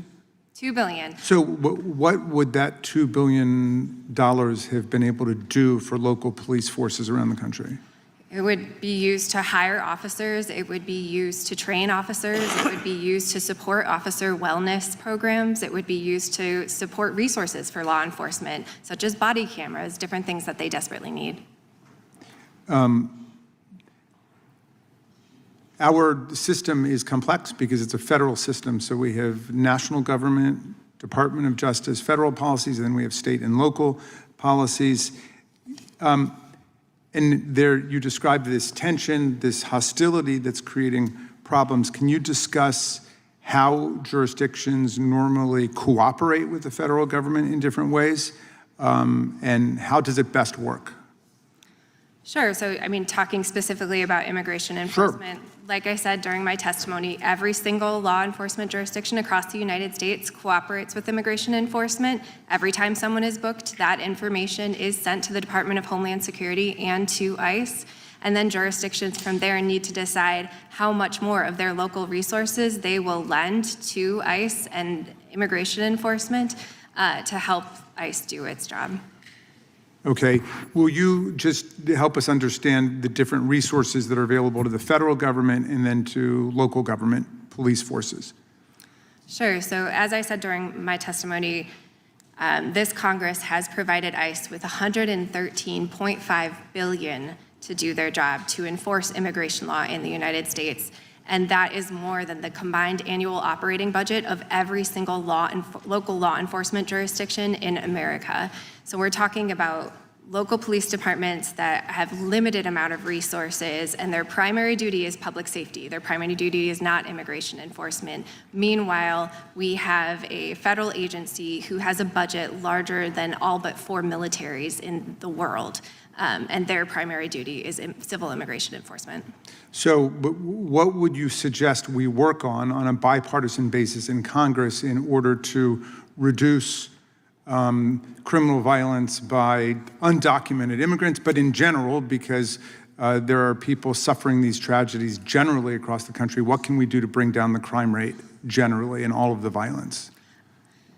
Those resources that ICE receives should be targeted at the biggest public safety threats, right? We shouldn't have a federal agency that is running amok across the United States trying to fulfill a quota to get as many people into detention and deportation as possible. That's not making us safer.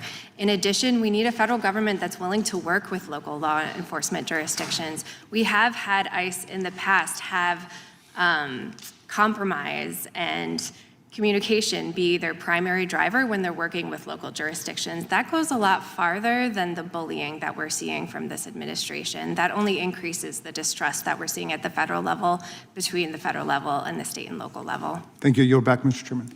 Mr. Roy. Thank the Chairman. Thank you for holding this hearing. Mr. Redmond, thank you for your service in law enforcement. Ms. Gorman, Mr. Abraham, sorry for your loss.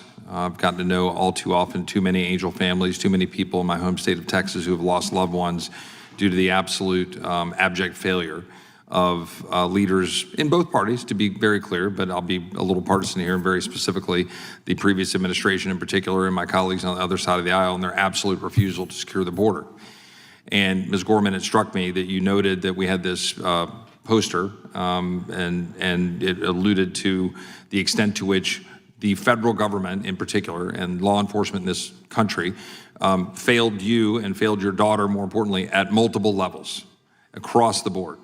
And I think that's really important, especially in light of the questioning we just heard from the ranking member of the full committee with Ms. Pierce, who's appearing for us here today.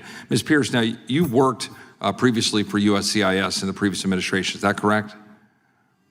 During both the previous administration and this administration, yes. And you have been testifying here at the questioning about the resources and the lack of resources for local law enforcement and grants not being given out, but then dollars that have been set aside for ICE.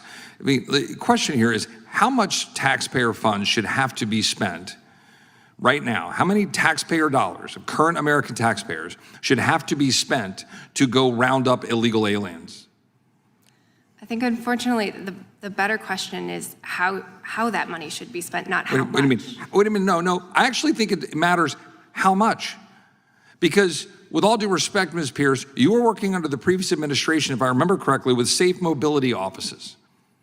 Safe mobility offices. Now, these were offices that were directed and designated towards helping people move through our security system to get to the United States, to end run the processes along the way, to exploit asylum laws, to exploit parole laws in order to funnel people into the United States. That was precisely what was happening in the previous administration. We know this to be true. And then to sit here and listen to this exchange about what we're doing with our resources really strikes me as pretty hypocritical, given the extent to which we have dangerous people in the United States that have been killing innocent Americans because the previous administration and the people who worked for it were working directly, specifically, to end run the laws of the United States, putting the dangerous people on the streets that resulted in the death of Ms. Gorman's daughter and Mr. Abraham's family. I've gotten to know Jocelyn Nungray as a dear friend, or her mother, Alexis Nungray, is a dear friend for the loss of her daughter, Jocelyn. We're well advised of Laken Riley. We're well advised of those who have lost loved ones, Kayla Hamilton and many others, and we're hearing more here. And you're right, Ms. Gorman, we can't have enough. We can keep having hearings and keep allowing these people to put the pictures up of the people who have been murdered because we allowed our borders to be used as some sort of plaything. And now today, the United States Supreme Court manufacturing out of thin air a complete abomination of a ruling by the Chief Justice, suggesting that you can simply become a citizen from being born on dirt, thereby validating the abhorrent practice of baby factories and moving people here to be born to be able to become a citizen, leaving us under no choice but to do what we must do to say, pause immigration, just stop it. Stop all immigration, because if it's going to be exploited for people to come here when they're pregnant, people to allow somebody who's working for the Chinese Communist Party and to come here and have children to become American citizens, and then have our laws exploited like they were under the previous administration. It is why this Congress should act to pause all immigration. This Congress should act immediately to codify what the president has been doing to close the loopholes under asylum and parole, the catch and release policies, and to codify those that a future Biden and Mayorkas administration cannot do to the American people what these radical leftists did to the American people. And then dare sit here and testify under questioning by my colleagues that we need to have more taxpayer money going to the local jurisdictions to make up for what they caused. And then criticize the administration and this Congress for putting money aside for ICE and Border Patrol to do the job that administration wouldn't do. And by the way, get that funding by having to figure out how to use reconciliation to do it, because Democrats refuse to appropriate money to secure our communities and to make sure that our people would not be murdered. It's the absolute chutzpah to be here testifying, having had a hand in South America working to end run our laws and put people into the United States that resulted in the deaths of the American people. I yield back. Gentleman goes back, Mr. Nadler. Mr. Chairman, let me begin by offering my deepest condolences to Ms. Gorman and Mr. Abraham. The loss of a child is unimaginable and is something no parent should ever face. Mr. Chairman, Republicans want to coerce states and localities into furthering the Trump administration's extreme anti-immigrant agenda. But with masked agents murdering American citizens in the streets and tearing children away from their parents, and detention facilities that have their highest death rate in decades and fail to meet the basic medical and sanitary needs of detainees, it is no wonder that many states and localities have chosen not to use their limited resources to aid and abet the Trump administration's reckless, chaotic, and inhumane mass deportation campaign. Some communities have concluded that certain forms of cooperation with federal immigration authorities, such as detaining immigrants past their sentences without a judicial order, raise constitutional concerns and can even put them at risk of legal liability. In many cases, states and localities have determined that taking on the federal responsibility to enforce immigration laws would destroy trust between immigrants and local law enforcement, which would make everyone less safe. They believe that their communities are at greater risk when a victim of domestic violence is afraid to ask the police for protection from her abuser for fear of deportation, or when witnesses to a murder refuse to assist law enforcement in tracking down the perpetrator because they are afraid their immigration status will be discovered. But Republicans actually want to punish these communities by denying them billions of dollars in funding that they need to protect public safety. And federal immigration authorities are perfectly capable of enforcing federal law on their own. In fact, they are swimming in money. Congress has given them $240 billion in little more than a year, with no guardrails attached. With this money, these agencies have assembled a massive force consisting of tens of thousands of agents who have flooded our streets to carry out Donald Trump's brutal and reckless campaign to strike fear in immigrant communities across the country. That is what the committee should be examining today. Ms. Pierce, immigration enforcement is the responsibility of the federal government, and DHS has unprecedented resources and historic levels of funding. Does the federal government have the resources and personnel necessary to enforce immigration law, or does it need to usurp state resources? As you said, sir, ICE has unprecedented resources. I think at the moment we should assess what they can do with those resources before we have them usurp local resources. Thank you. Ms. Pierce, the Trump administration claims that it's only going after the worst of the worst and targeting criminals. But according to ICE's own data, the majority of immigrants they have detained have no criminal record. In fact, this administration's mass deportation agenda is wreaking havoc on communities across the country. And now Republicans want to force states, cities, and localities to participate in this lawless and dangerous scheme. Will the gentleman yield? Is the Trump administration really going after the worst of the worst? No, sir. According to ICE's own data, more than 70% of individuals in detention have no criminal records, and another recent analysis said only 3% of those individuals in detention have violent criminal convictions. Ms. Pierce, can you explain why administrative ICE detainers often raise constitutional concerns and can create liability for states, cities, and localities? Because they don't create new legal authority for a new detention. If an individual is done with their criminal custody, then the local law enforcement agency needs a new authority to continue detaining that individual. A detainer is just a suggestion from ICE or a request from ICE that that local jurisdiction continue to hold that individual. It doesn't create a new legal authority, and as a result, some jurisdictions have had to pay hundreds of millions of dollars in civil liabilities and settlements for holding individuals beyond the time that they were supposed to be released from custody. Thank you, Ms. Pierce. The Trump administration has diverted over 28,000 officers from their law enforcement roles in the federal government to do immigration enforcement. How does this shifting focus from criminal enforcement to immigration enforcement hurt public safety?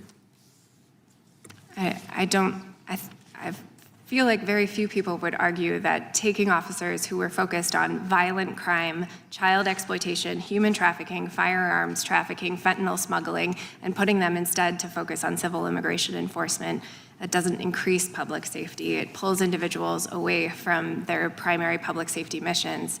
Also, unfortunately, this administration has failed to answer questions from Congress about how many exactly agents were pulled away from their primary public safety duties and what analysis, if any, was done prior to pulling them about what that would do to their primary public safety missions. What would it do to the open cases that they abandoned to focus instead on increasing immigration enforcement? We haven't heard a word from this administration about whether or not they're weighing those important public safety considerations. Thank you, Ms. Pierce. My time has expired. I yield back. Gentleman yields back. Mr. Van Drew. Thank you, Chairman. You know, I'm going to say it's tell the truth time. And first of all, I want to thank you, especially Mr. Abraham, Ms. Gorman. You must be so tired, so worn out. It's like probably a surreal world. It's like hell on earth. And you know what? Condolences don't do it. The only thing we can ever do is by actions, because the truth matters. And you're in a place right now, Washington, D.C., and I'm not going to go into it because I only have 5 minutes. You could talk about it for hours, where a lot of times the truth doesn't matter. You hear so much BS and so much debating and political philosophy, and the reality is you guys are here because you don't want other kids to die. That's all it's about. You have somebody who, both of you, I don't necessarily believe are usually people who want to be having orations and debates and speaking out, and all the, forgive me, BS goes on around you and it swirls around you. Man, it gets old. It gets old. But it is tell the truth time. So the truth is, it doesn't matter if we do this 4 times, 40 times, 400 times, or 4,000 damn times. It needs to be done because innocent children and people have lost their lives, or have been dismembered, or have been raped, or have been injured. And it didn't have to be that way. I don't know how damn clear you made it so clear. You both articulated so well. There are no words. So we know what the truth's about. The truth is, in sanctuary cities, people die because it's a sanctuary city. Ms. Pierce, forgive me, but we have people that were on the street because it was a sanctuary city or a sanctuary county or a sanctuary state or jurisdiction, whatever it was. And people are not walking and living on this earth because of that policy. So, and I don't mean to be mean to you. I understand you're just doing your job here, but all the politically left gobbledygook and the statistics and all the stuff you're moving around, that doesn't mean anything to them.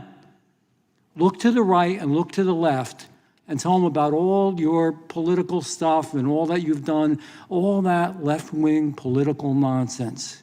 Doesn't mean anything to them. Their kids aren't alive. That's all that matters to them. That's all that will matter for the rest of their lives. The truth is, somebody said that we don't know the definition of a sanctuary city. Yes, we do. It's a place where we don't cooperate with federal officials. And when we have somebody who's a bad person, who broke a crime, besides being illegal, we don't cooperate. You know why there are so many problems in the blue cities? Because they don't cooperate? Because ICE does not want to go out and have crowd control. They don't want to be involved in that. They don't want to have to do any of that. They want people, when they're incarcerated and they're illegal, to be notified so they can send them out of the country. Because I don't even want them imprisoned here. We can't afford it. They shouldn't be here. We pay for their clothing. We pay for their housing in some cases. We pay for their transportation. In New Jersey, where I'm from, it makes me sick to my stomach, we're paying for a legal defense fund for illegal criminals. We pay for their education. We can't afford it. We're tired of it. But your issues are even more important because it's life and death.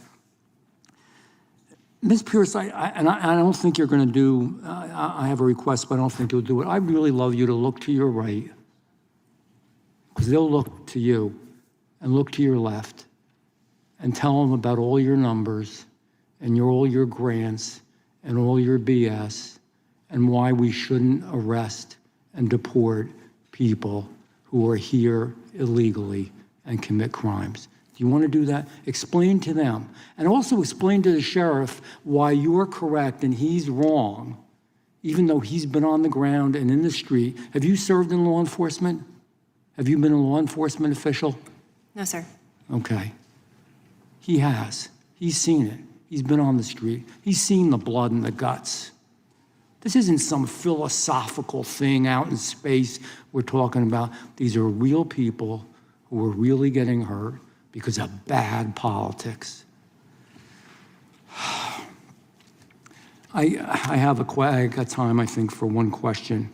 In your testimony, you listed, and Ms. Pierce, to you, 4 practical concerns that you say drive the needs for sanctuary policies. We should have sanctuary policies because of your complicated formula here: community trust, local control, legal liability, and staffing. And can you look at them and say that those 4 pillars of your thesis, of your idea, of your think tank are worth the lives of their children? I'm just asking you a question. Please answer. Yeah, I would love to answer it. The children of Mr. Abraham and Mrs. Gorman should be alive. The fact that they are not is a travesty, and I'm extremely apologetic. But it's because of your policies. You're the one doing it. No offense, but you are. I'm here today to testify to the American people and to Congress about how federal policy should operate. I'm an expert on federal policy. I'm out of time. Thank you. I yield back. Ms. Ross. Thank you, Mr. Chairman. And I, too, very sincerely want to express my condolences to Mrs. Gorman and to Mr. Abraham. What happened to your children should never have happened. And Mrs. Gorman, I look forward to sitting on the bench. I do want to share because I know every single one of my police chiefs and I know my sheriff. I do want to share how important it is that our local law enforcement get funding and get grants so they can prevent crimes, respond to crimes, and make sure our communities are safe. And that is from everybody who commits crimes.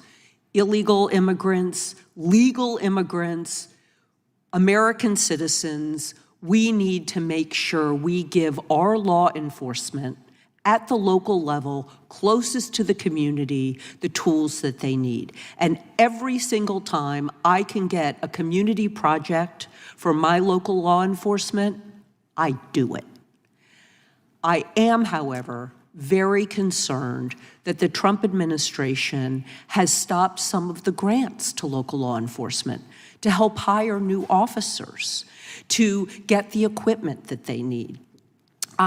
I understand that we now have unprecedented investment in ICE and CBP, and that there's a whole lot of hiring and bonuses. My local law enforcement sometimes loses some of their best people to ICE and CBP, but it's a free country, and take the job that you think you should be doing. I think that's fine. But I want to know a little bit more about these grants. And I was concerned, Ms. Pierce, I didn't know you were going to mention that North Carolina, which is my home state, was one of the states that hasn't gotten grants. We're not a sanctuary city state. So could you talk a little bit more about the grants that my state's lost? Because we're not doing the things that my friends on the other side of the aisle claim are so bad.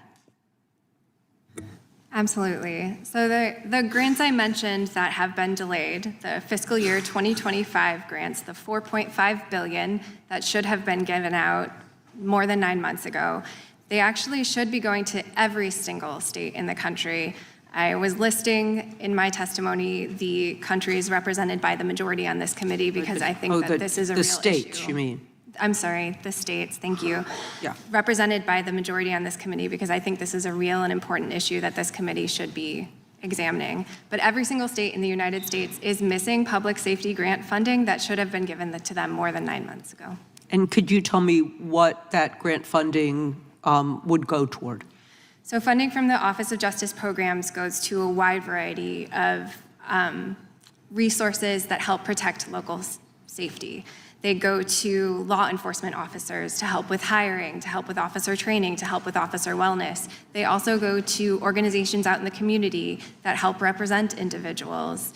It also goes to organizations that help prevent gun violence, a variety of issues, all designed to increase public safety in the United States.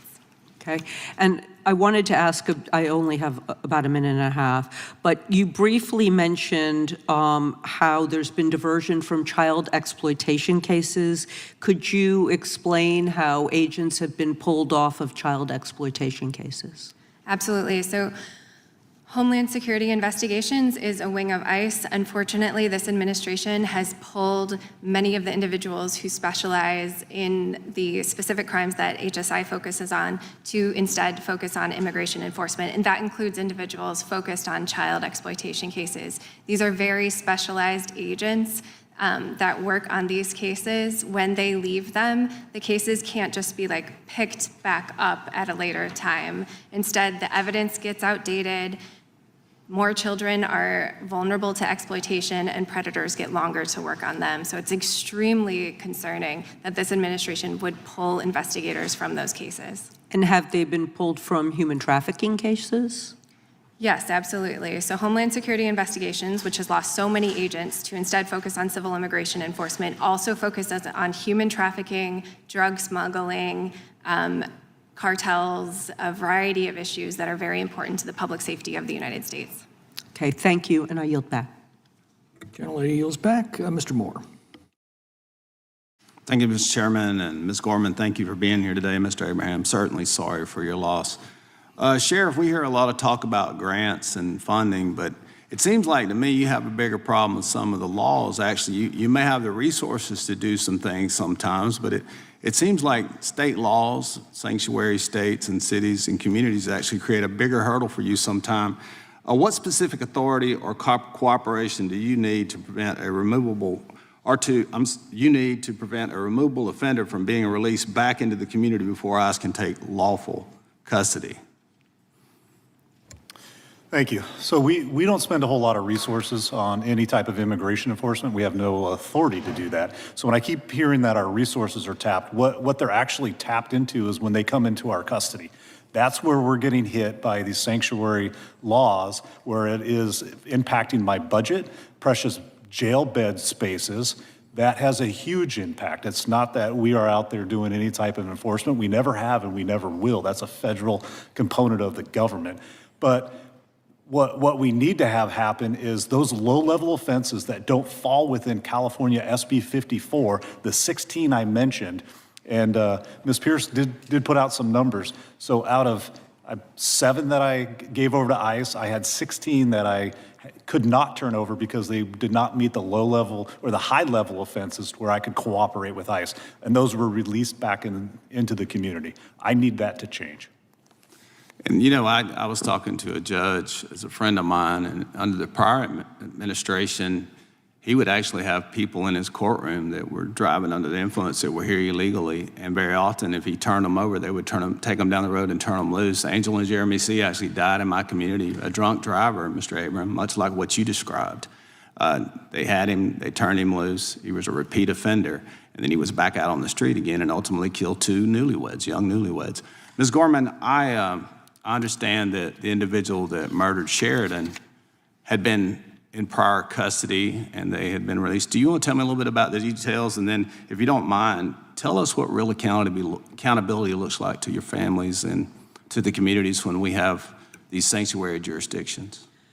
Sure. I just have to say that I'm not a lawmaker and I'm not a politician, but one of the things that I searched on ChatGPT, of all things, when we found out that Sheridan was murdered by an illegal immigrant, and when we found out what angel families were, I was curious. So one night I went online and I said, how many people have been killed by illegal immigrants in Chicago or in Illinois? I did both.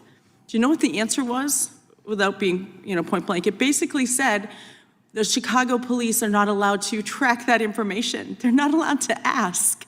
So we don't know. The answer is we don't know how many people have been killed by illegal immigrants in Chicago or in Illinois. In my opinion, that's the biggest part. We keep talking about programs being taken away and funding. It's about cooperation. It's about sitting on that bench together and just saying, I'm going to tell you my side, you tell me yours, and let's find a way to cooperate. I don't think that the sanctuary cities are cooperating. Yes, this man apparently came across the border and was actually asked the questions, which apparently you would know about because you were help facilitating people coming over illegally. Asked the questions whether they claim asylum or they in danger and need to be rescued by the United States. And this man actually answered no. And yet we took him anyway. There's so many steps. Yes, this man was arrested. He was arrested when he came to Chicago for stealing at a Macy's, apparently. And then because of cashless bail policies, they just release him back on the street. The original intent, I believe, of cashless bail was that these people are from our community, so the chances of them coming back to a court are high because they're part of the community. That doesn't apply to illegal immigrants. This man didn't have an address. The fact that he was even released on his own recognizance, how do we know this man's not even using a different name? We trust that the name he gave himself is Jose Medina. There's so much wrong with these policies, cashless bail, sanctuary cities. It's a roundabout. The sad thing is that I've had to educate myself, my husband. We've had to educate ourselves on immigration law. It's disgusting. There's so many little loopholes, and the fact that Chicago's not even allowed to ask if someone who commits a murder is an illegal immigrant. They're not allowed to store that information. That should tell you everything you need to know. It's an evasive game of shifting cards and shifting blame. And frankly, sitting here, yes, I'm thankful my daughter wasn't dismembered, I need people to think about that. You don't have to be a parent to feel the pain that we're feeling and the betrayal. One of the things that happened, I'm sorry I've done this, but one of the things that happened is we're in Chicago getting ready to claim my daughter's body, and the mayor there is naming a truck Abolish ICE, standing and laughing and joking, while my daughter was just murdered there. What? Thank you. Thank you, Ms. Gorman. Gentleman's time has expired. I yield back, Mr. Chairman. Mr. Knott.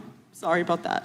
No. Ms. Gorman, Mr. Abraham, thank you for your testimony today. Sheriff, thank you for your service. Ms. Pierce, thank you for being here. I say this often as the father of 2 precious girls. I can't imagine being in your chair. And I'm sorry, because again, we have not only a refusal to apologize for the policies, but we're trying to bake in the lie that these crimes were unavoidable. That's the lie that no one will talk about. Both of these crimes were avoidable. They should never have happened. And unfortunately for my colleagues on the other side, had President Trump been in office from 2000 through 2024, both of your daughters would be alive. That's the elephant in the room here. That is the absolute elephant in the room. I mean, the idea that these crimes are unavoidable is one of the biggest lies that I can't really tolerate anymore.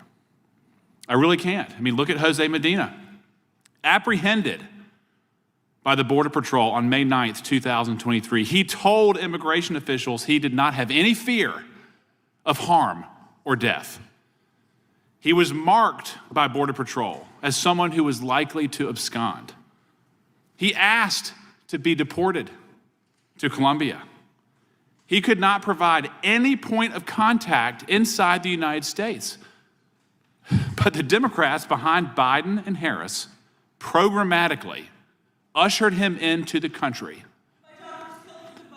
paying for his health care, his food, his clothing. And my colleagues here today on the other side will not say it was avoidable. He was arrested for theft. He did not show up to court. 2 crimes. Not a conviction. This is very important. It was not a conviction. 2 crimes. They say we don't deport anybody unless they have a conviction. Well, it's very hard to convict someone when you don't prosecute them. He then murdered a precious American child, a young lady, for doing nothing more than looking at the Northern Lights. Again, it's the biggest lie that's being told in Congress is that these crimes are unavoidable. You know, the second case, Mr. Abraham's daughter. You said that Mr. Bull was deported once before. Do you know what he was deported for? I don't know why. I can't get that information from Illinois, but he was using aliens. You can't get it from Illinois? No, I wonder why. I can't get anything from Illinois. But he was also using aliases. He wasn't. He was presenting himself as a Mexican national, not a Guatemalan national. Federal agencies knew that. State didn't bother checking. So, Well, I can tell both of you I did work in the Department of Justice under President Obama, under President Trump, and under President Biden. And it was a programmatic effort to bring as many people into the country as they could and to keep them here regardless of what they did. And I do have to ask you, Ms. Pierce, one question. You said that sanctuary jurisdictions do not prevent ICE or immigration enforcement.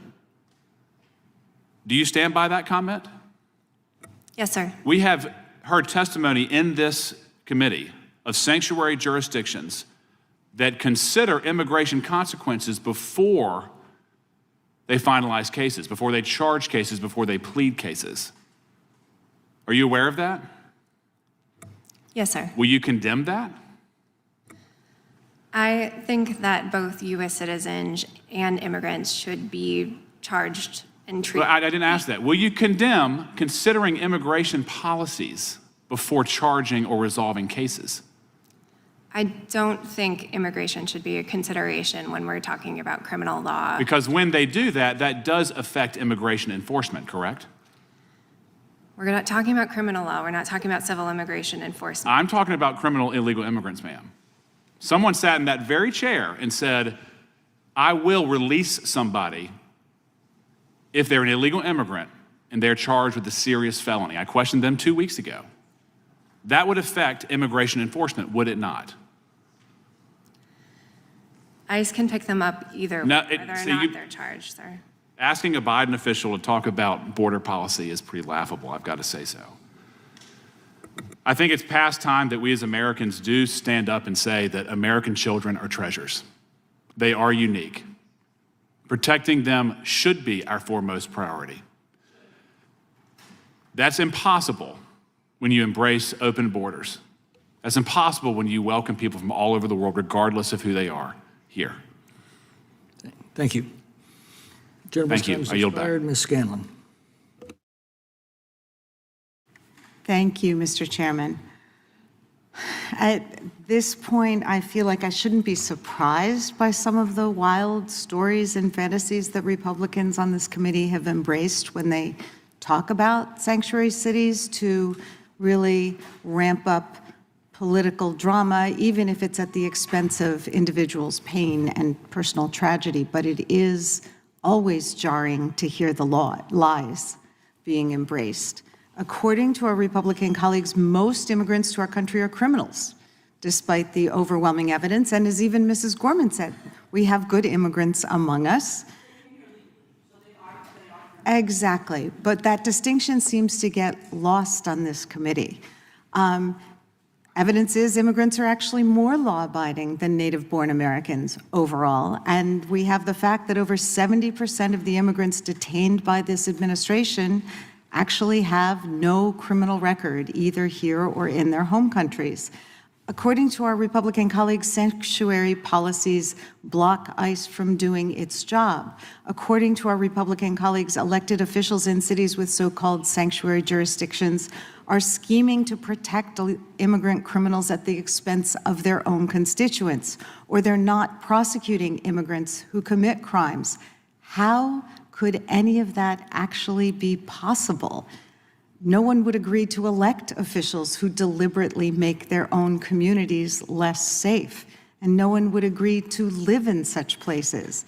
Law enforcement professionals are not in the practice of endangering their communities by allowing criminals, no matter where they came from, to run rampant. So these arguments become a complete distortion of the truth about policies that cities and states put in place to improve trust, cooperation, and ultimately safety in those communities.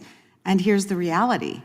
Over and over again, congressional Republicans have used this committee to support the Trump administration as it tries to force state and local law enforcement to use their own limited resources to do the federal government's job.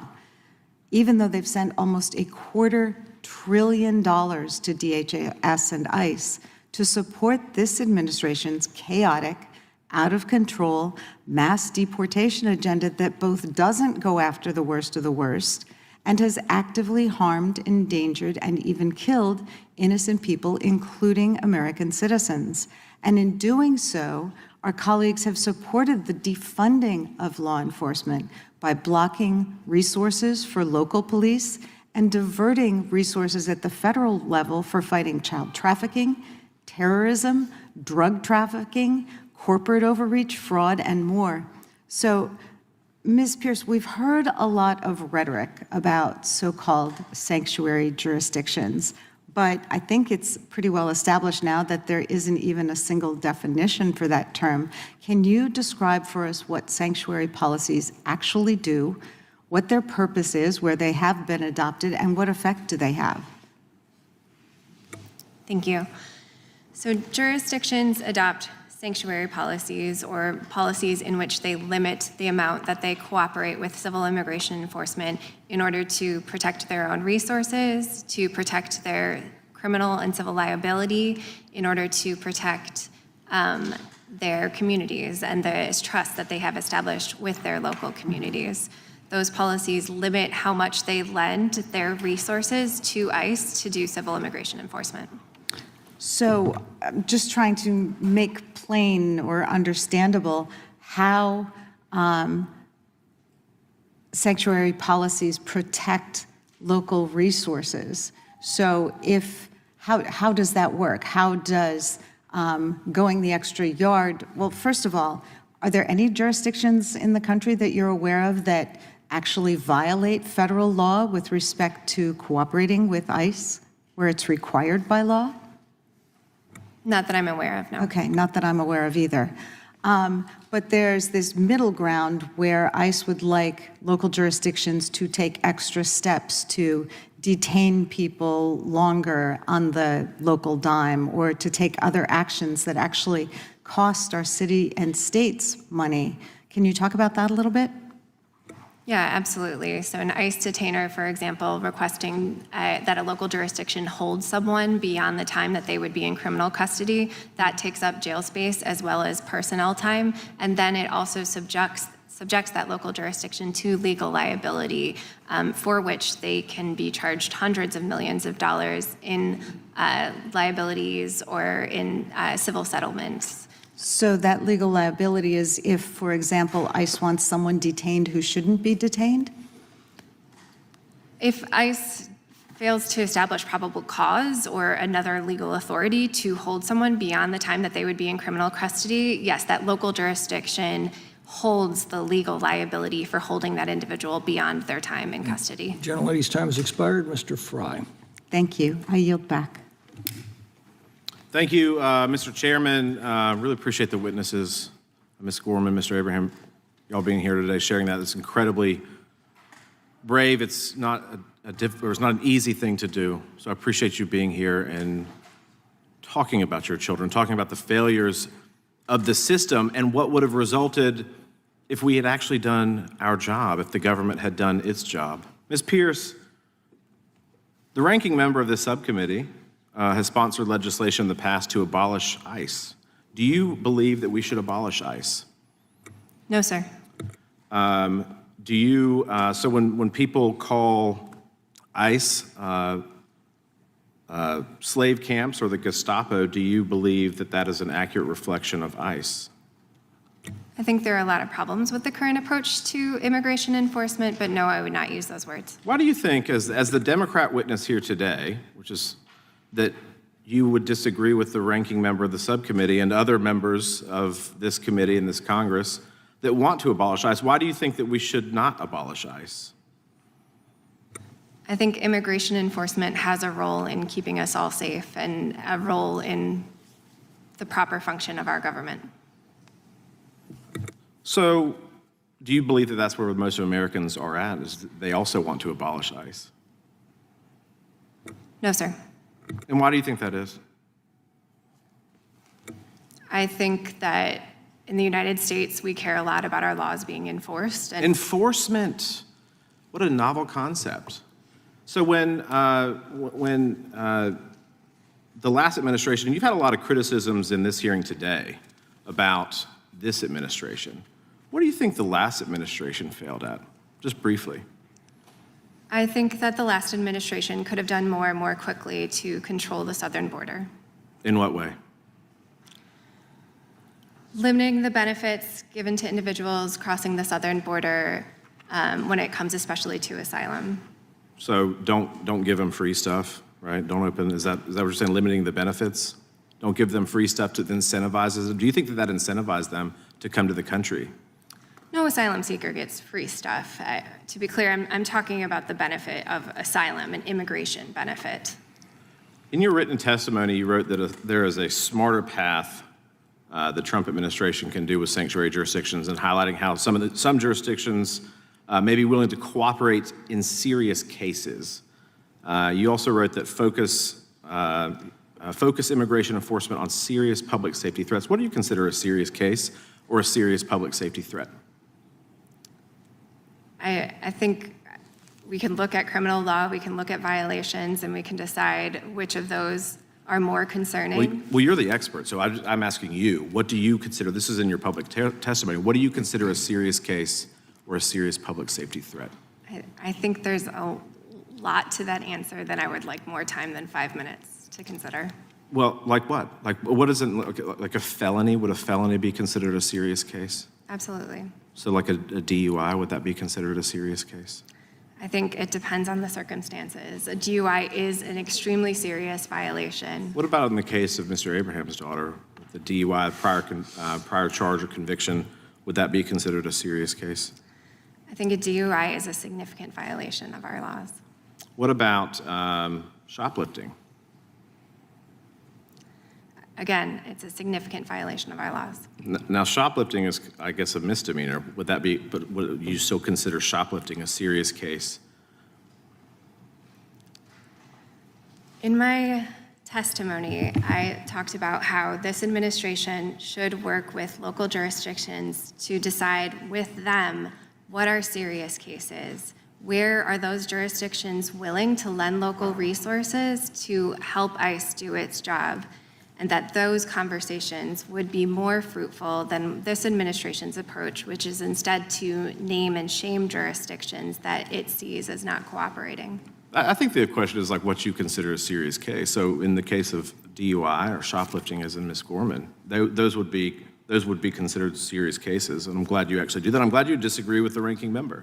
Ms. Gorman, did you watch any of President Trump's State of the Union speech? Did you watch any of President Trump's State of the Union speech? When the president asked, I'm going to paraphrase loosely, that it is the duty of public servants in Congress to protect the safety and security of American citizens, do you remember that moment?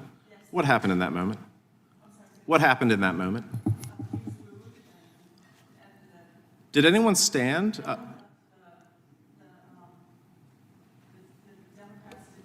I don't know if your microphone's on or not.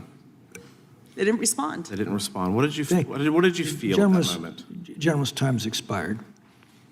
Because she answered. What I feel, I felt outrage. Outrage that our politicians who we choose don't choose us in return. That's how I felt. And I feel outraged that this guy, who, yeah, he might have only committed a misdemeanor, but he murdered my daughter.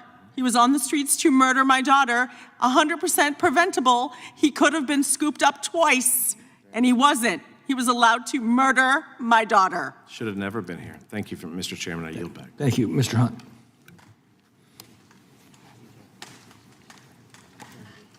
Sheridan Gorman, Katie Abraham, Chloe Polzin, Jocelyn Nungary, Rachel Moran, Megan Boss, Elizabeth Medina, Dakara Thompson, and many more.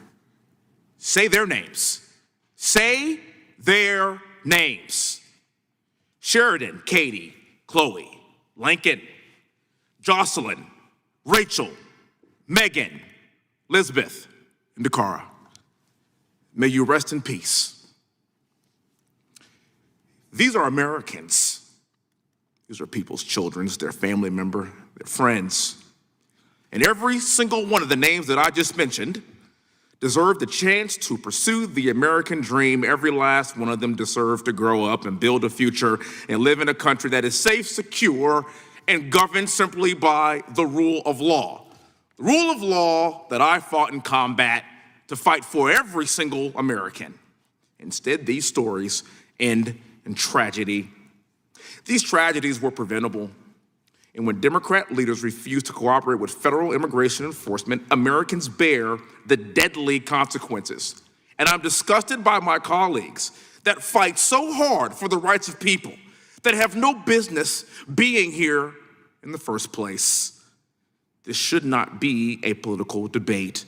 We are talking about real people, real families whose lives cannot be replaced ever again.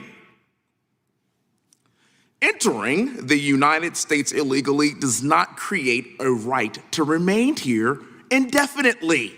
For whatever reason, this is a political football. It's very cut and dry. This is very simple to someone like me.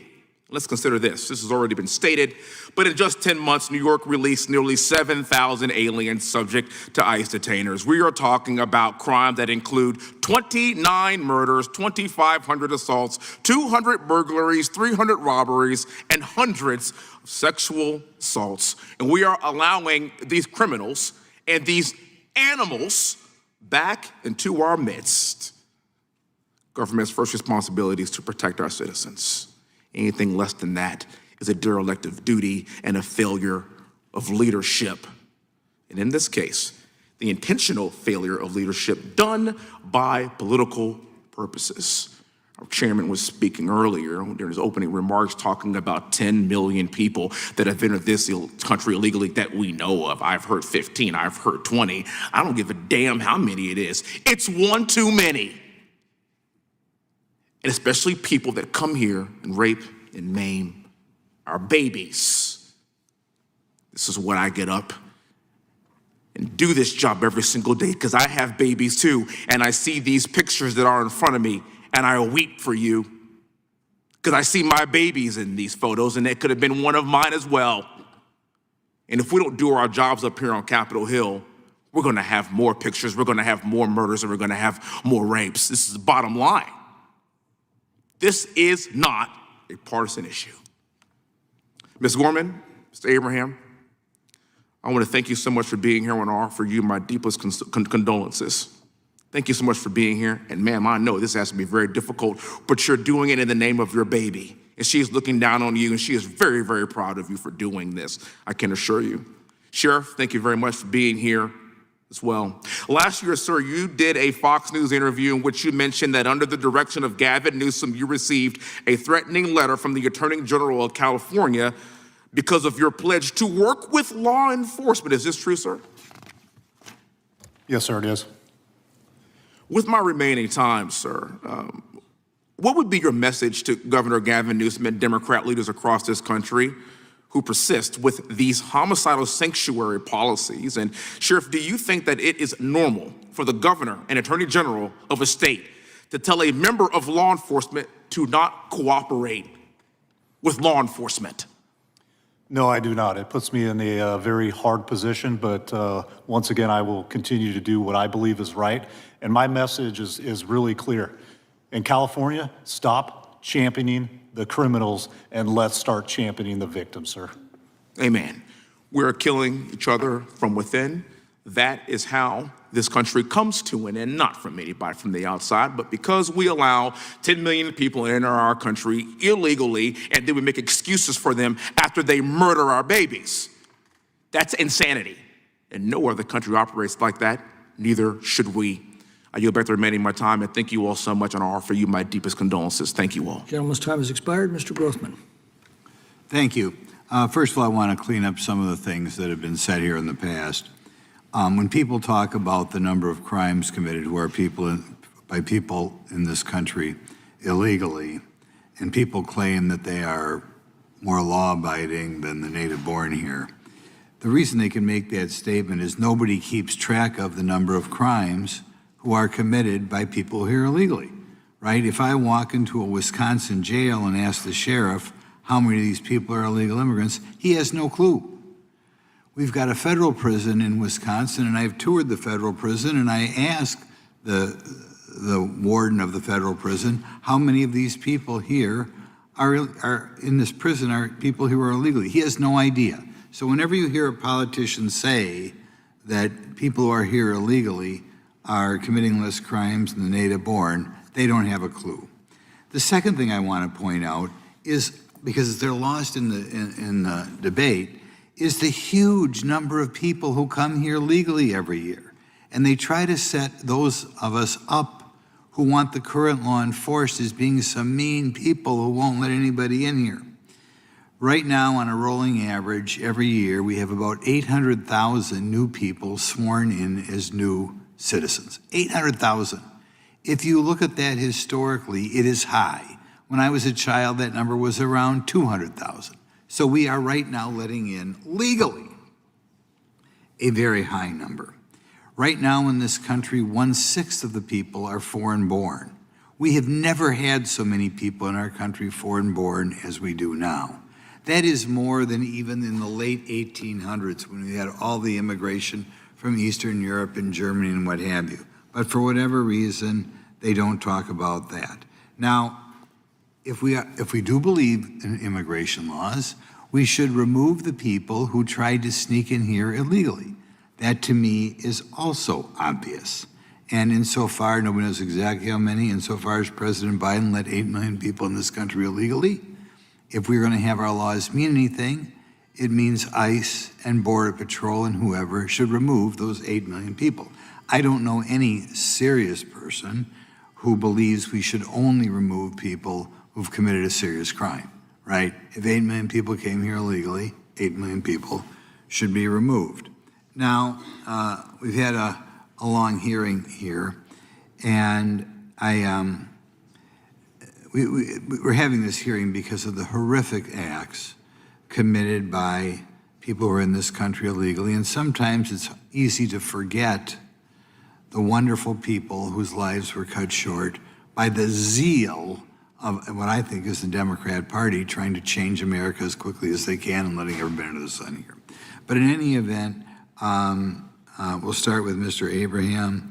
Do you want to share with us a little bit of your daughter's history and what her dreams were, so that whoever's listening today can see what life was cut short because of letting all these people in our country illegally? Yeah, Katie was a special person for sure. She had this unique personality, drew everyone in, and always made people feel seen and heard. But I actually want to ask questions, actually, Ms. Pierce, and then the Congresswoman who kind of stepped away scaling.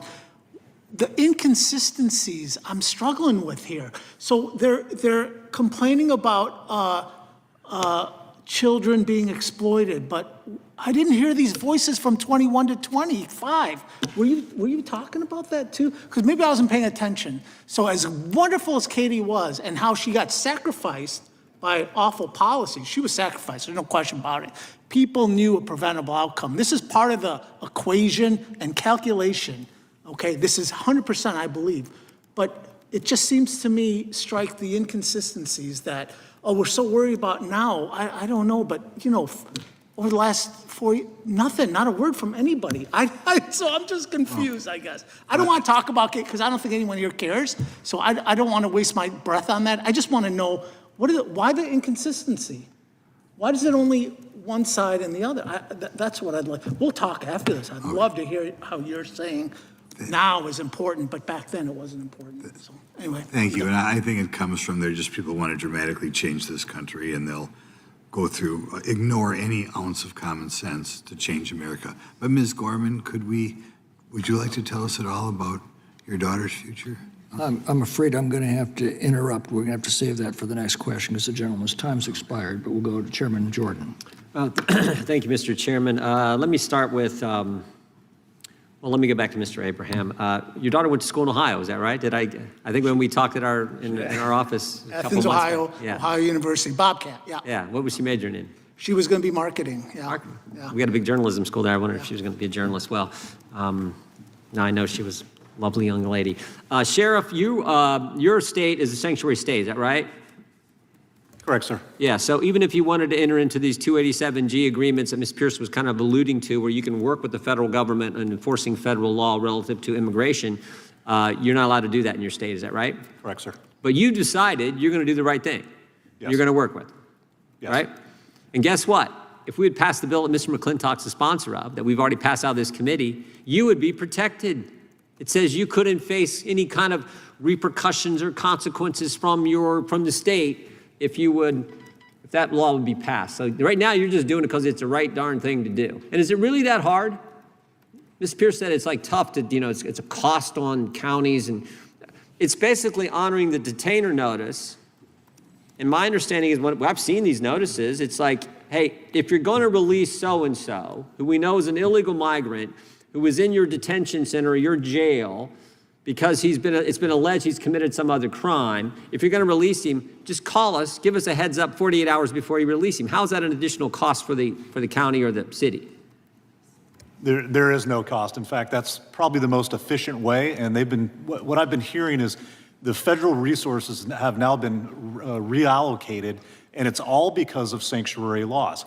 Instead of going to the jails where it's extremely efficient, now they have to go out into the community, which is not safer. So jeopardizing the safety of law enforcement, jeopardizing the safety of the public, and maybe just as importantly, jeopardizing the safety of the migrant, right? 100%. Yeah, it's just, that's why I used the word dumb, I think, 3 times in my opening statement, because I have yet to figure out anything smart about this policy that is now, as I said, in almost a third of the nation, lives in a jurisdiction where that's the policy. That's just crazy. Ms. Gorman, I know it's not easy to talk about, but the individual who took your daughter's life, Jose Medina, do you know when he was apprehended by Border Patrol? May 9th, 2023, during the Biden administration, when they were letting in 10 million people. Mr. Abraham, when was the guy who took the life of your precious daughter, when was he apprehended? He re-entered easily 2022 using false documents and aliases. 2022, during the Biden administration. They let in 10 million people, right? Just let them in. Okay, do you know what, Ms. Gorman, you know what Mr. Medina happened to say at his interview? He was apprehended by Border Patrol. You know what he happened to say at his interview? Hit your microphone, if you would, please. Thank you. As I understand it, he was asked the standard questions on whether he was claiming asylum and whether he felt threatened or scared to return to his country. He was in Colombia at the time, and he answered negatively. No, he was not afraid. No, he was not claiming asylum, and we took him anyway. That's my understanding. He gets asked the question, is there credible fear of persecution or harm in your country? And his answer was no. No. I just want to come to the U.S. because it's great, best country ever. He just wanted to come here. And the agents and people who were doing the interview said he is likely to not show. He's likely to abscond, right? Yep. And yet Okay. they gave him cashless bail after well- he committed a crime in Chicago. After that crime, too, I'm getting to that. So he gets charged a few months later or sometime later, he gets charged with the crime, right? Did it. They release him. They don't call. They don't have a 287G because Chicago and Illinois are sanctuary city, sanctuary state. And he gets charged with the crime that gets released. And does he show up for his court date? Of course not. Of course not. And did local authorities ever once think of calling ICE? No. No, they didn't have a sheriff like the guy sitting beside you, like Sheriff Redmond. They didn't have that. And then this terrible thing happens. And that's what we're trying to change. And I don't think, to me, I don't get it either, because it sure doesn't seem that hard to me. It seems like, Common sense. there you said it, common sense. And I actually think, I'm going to get real political here, but I actually think this midterm election is really, I said this in an interview the other day. You could summarize it in 2 sentences. They're crazy, we're not, right? Because this policy is crazy. And it is crazy versus common sense, as the president said. This is the most common sense thing. Just work. Let the sheriff work with you. He wants to work with you in California. Let him do it.